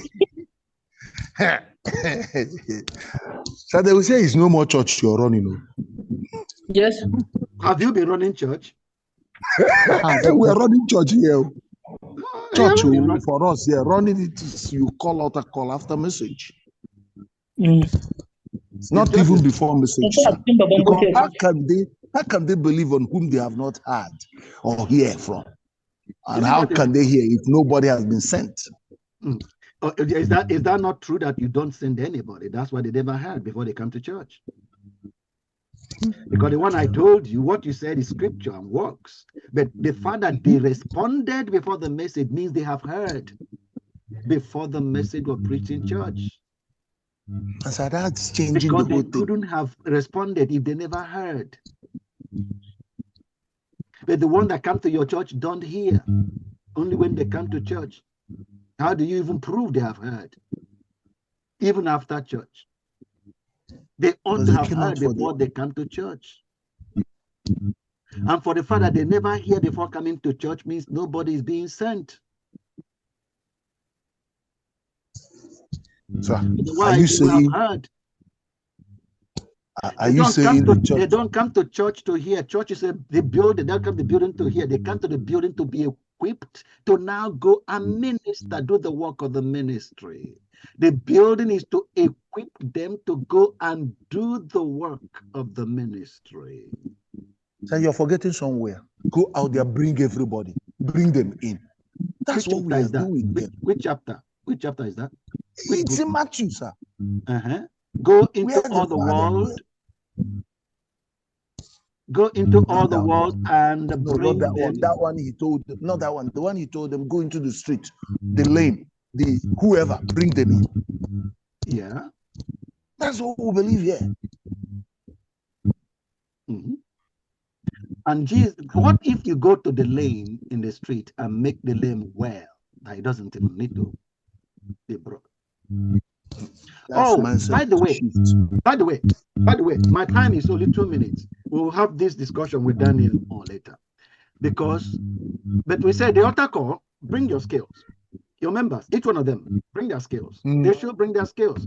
That's how Jesus reaches society. It's with their skills. Yeah. Workshop, hold a workshop. Slum to solution brainstorm. Step 1, identify one street eyesore, e.g. flooded ditches. Step 2, set 90-day goal.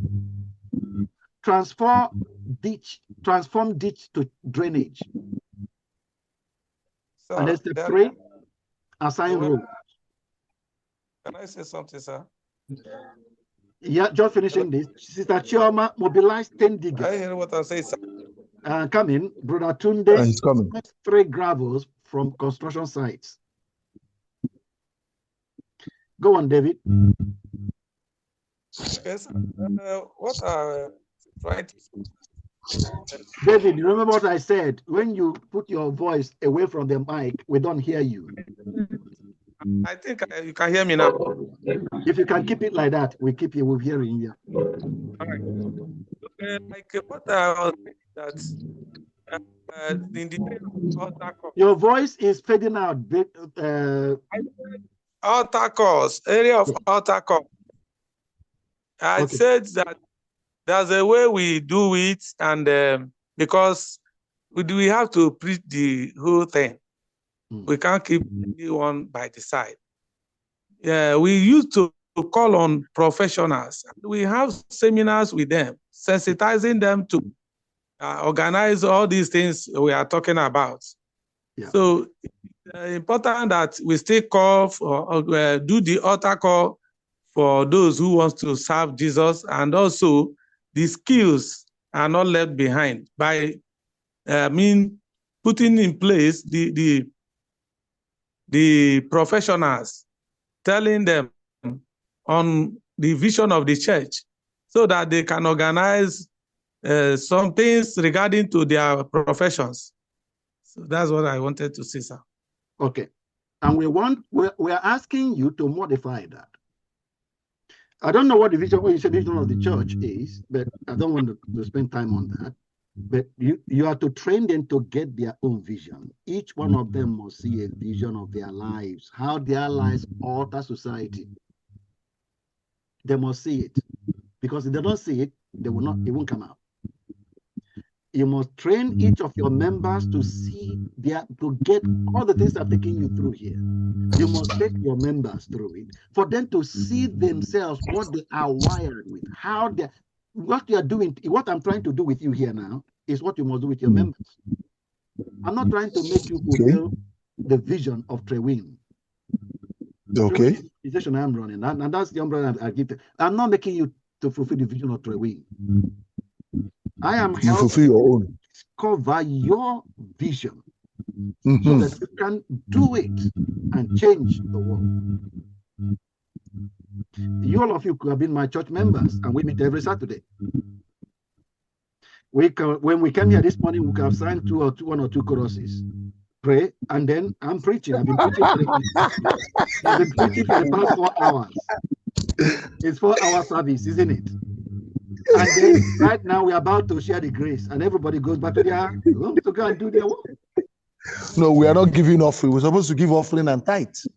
No, what makes it that I've heard my church service. I'm not taking offering, I'm not taking any tithe. We're taking offering and tithe. Without offering and tithe, the service is not complete. Well, see, that's what I'm saying. But see, I'm not following the crowd, I'm following my own path. Okay, so I think there's number 3 there before I leave you to go on this. All right, sir. Number 3, legacy project. I said, did I finish that? Yeah, we did. Now I say now, design your compound. Challenge families. These are ways to mobilize the people and give me ideas of how to mobilize the people.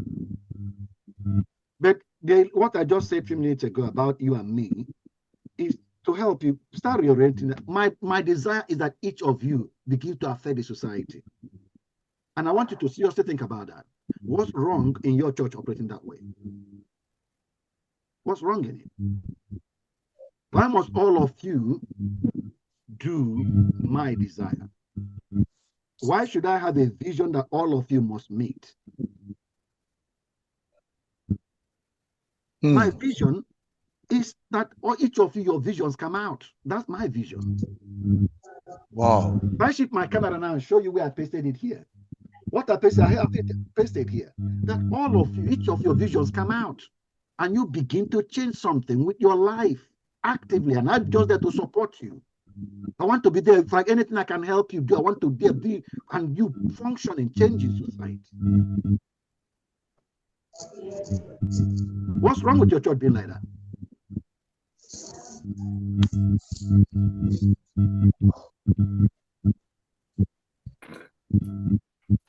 So all the examples I've given, like I said so far, examples of how to use to activate, help your members. That's your sole responsibility as a shepherd, to help your members come up in the kingdom, and they become more usable, more useful in the hands of God. Their life become more productive for God, for what God wants to do in society. So I'm saying the third one, I'll show you the first two, which is what on this screen. You begin to direct their minds to that they see, they speak, and they shape society. Bring them up, put them together, get them engaged in doing it as a church, as a group. Let them know that that's what our lives is about. That's what our lives are about. And then I think I'm trying to help you. I'm trying to help you to see something bigger. Even if only 20 people you have in your church, can you imagine 20 different destinies you have in your church? Every one of them is a slayer of thousands, because each one of them that starts fulfilling their destiny, their personal destiny, they begin to multiply, each of them. And I told you about the biggest church in Europe, that's what they are doing. That's what they are doing. They don't have a single man's vision. The vision the senior pastor has is what I've just told you. It's all of them changing. In fact, when he was sharing, we said they have a vision of 500 million people that are changing the world. That's the way he puts his vision. So if anything, it's just multiplying the impact of Jesus. Every church member, find out what you're wired with and focus on it. So I said, demonstrate it, pray a sermon, preach a sermon, and then demonstrate it. That's what you actually do something in the society. And I say, hold your workshop. Then you brainstorm about the needs of the society.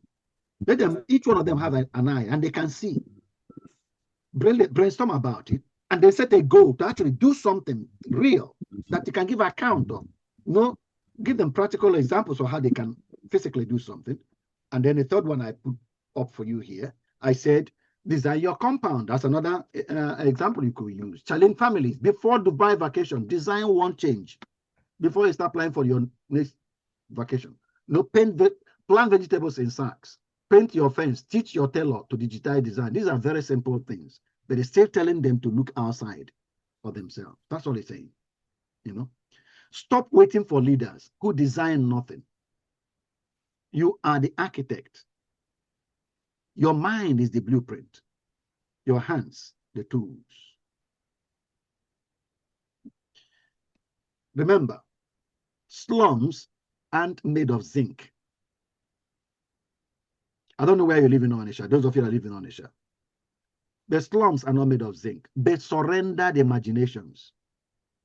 You remember the one we just saw over there, and I asked whether any of you think any adult they plan to stay there when they become adults. And you said no.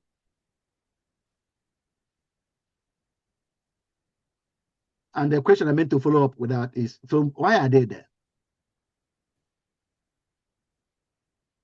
They are muted. I showed you that. Default. By default. Yeah, why are they there? Why are they? They didn't plan to be here when they grow up. Why are they here? Yeah. They let life happen to themselves.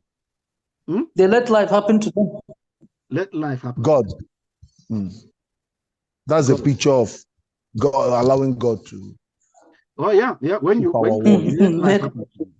let God do it. So I say, yes, remember that slum is not made of zinc. I mean, the life there is not made of. They surrender the imaginations.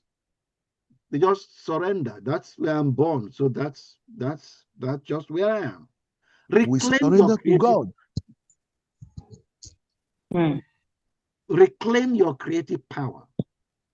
Design the Nigeria your children will tour with pride.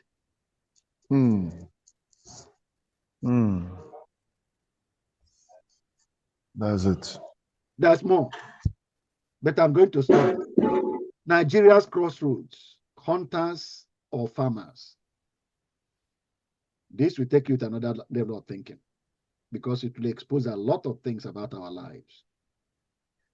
But go through, I've posted it, so go through the material. Any questions? Because I'm going to stop here. I believe that what you said in the slide before the last two is very prophetic. I had actually even imagined that could we get to a point where altar calls are calling for skills. So where are the teachers? Where are the activists who can no longer endure the potholes that have become death traps for our community? Where are the teachers who can no longer take the children's destiny being messed up by being out of school? Where are the doctors who can no longer stand one particular disease and an altar call is met? They are empowered, they are charged, they're given a mandate, and they lead that particular movement until the goal envisaged in their own area of calling becomes a reality. That in itself is bringing Jesus in the most practical sense to the people.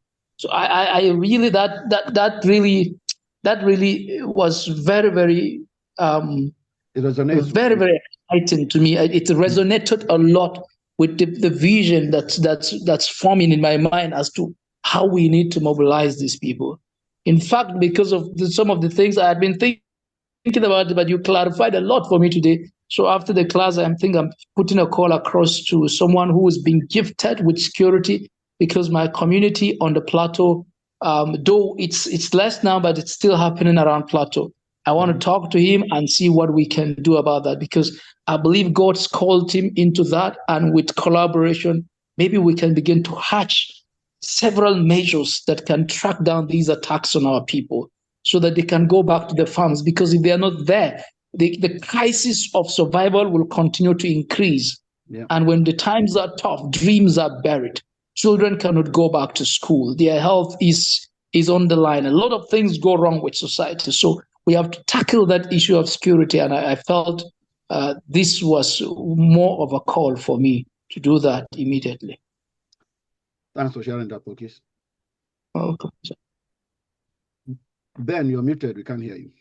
Yeah, in my own area of much concern is calling on the workshop. Yeah. Where you say, step 1, identify one street eye store. Where we are having our church is in the 2nd floor. And the ground floor is like a market, a street market. Is in a plaza. Yeah. So that is why I am very much conversant with that tout. Those people that are duping people in the neighborhood. Always traders are crying when they come to buy from them. They start crying and fighting. And now another thing is the staircase from the ground floor to our environment. Yeah. Sometimes it is dark. Not that it is dark. There is no light there. There was some time I fixed light. I don't know who took the bulb, and I refused to fix another bulb. Fix it again. And sometimes they may defecate there. Sometimes they may urinate there. Wow. Then on the steps. Then one day, sometime last month, I wrote something. Fear God.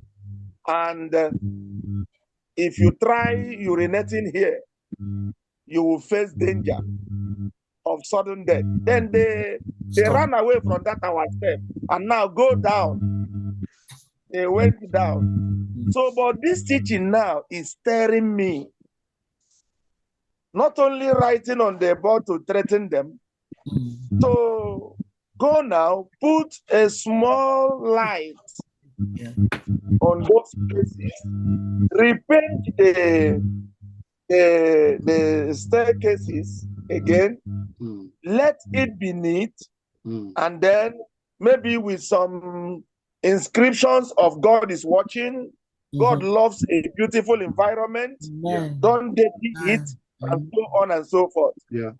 Some places that are eyesore, we will now start fixing them. Instead of casting our eyes that it doesn't concern us. After all, it is not ours or not our building. That's good. That's good. That's good. That's good. Now, I am going back tomorrow, being Sunday, to inculcate part of this thing in my sermon. And from Monday, Tuesday, I will start it.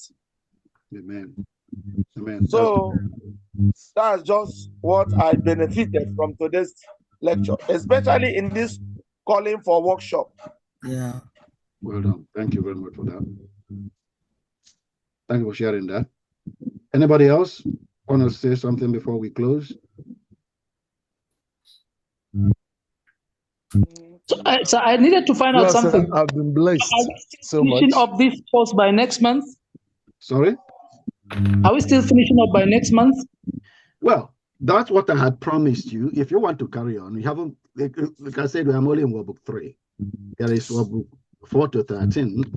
They are all very important, but I told you July, that's when I said, Yeah. what I intended to do is we will need to talk about how you want, if you want to continue, or rather, I want to make it voluntary. I'm going to put up a, well, first of all, I want to know what you think about that. How do you plan?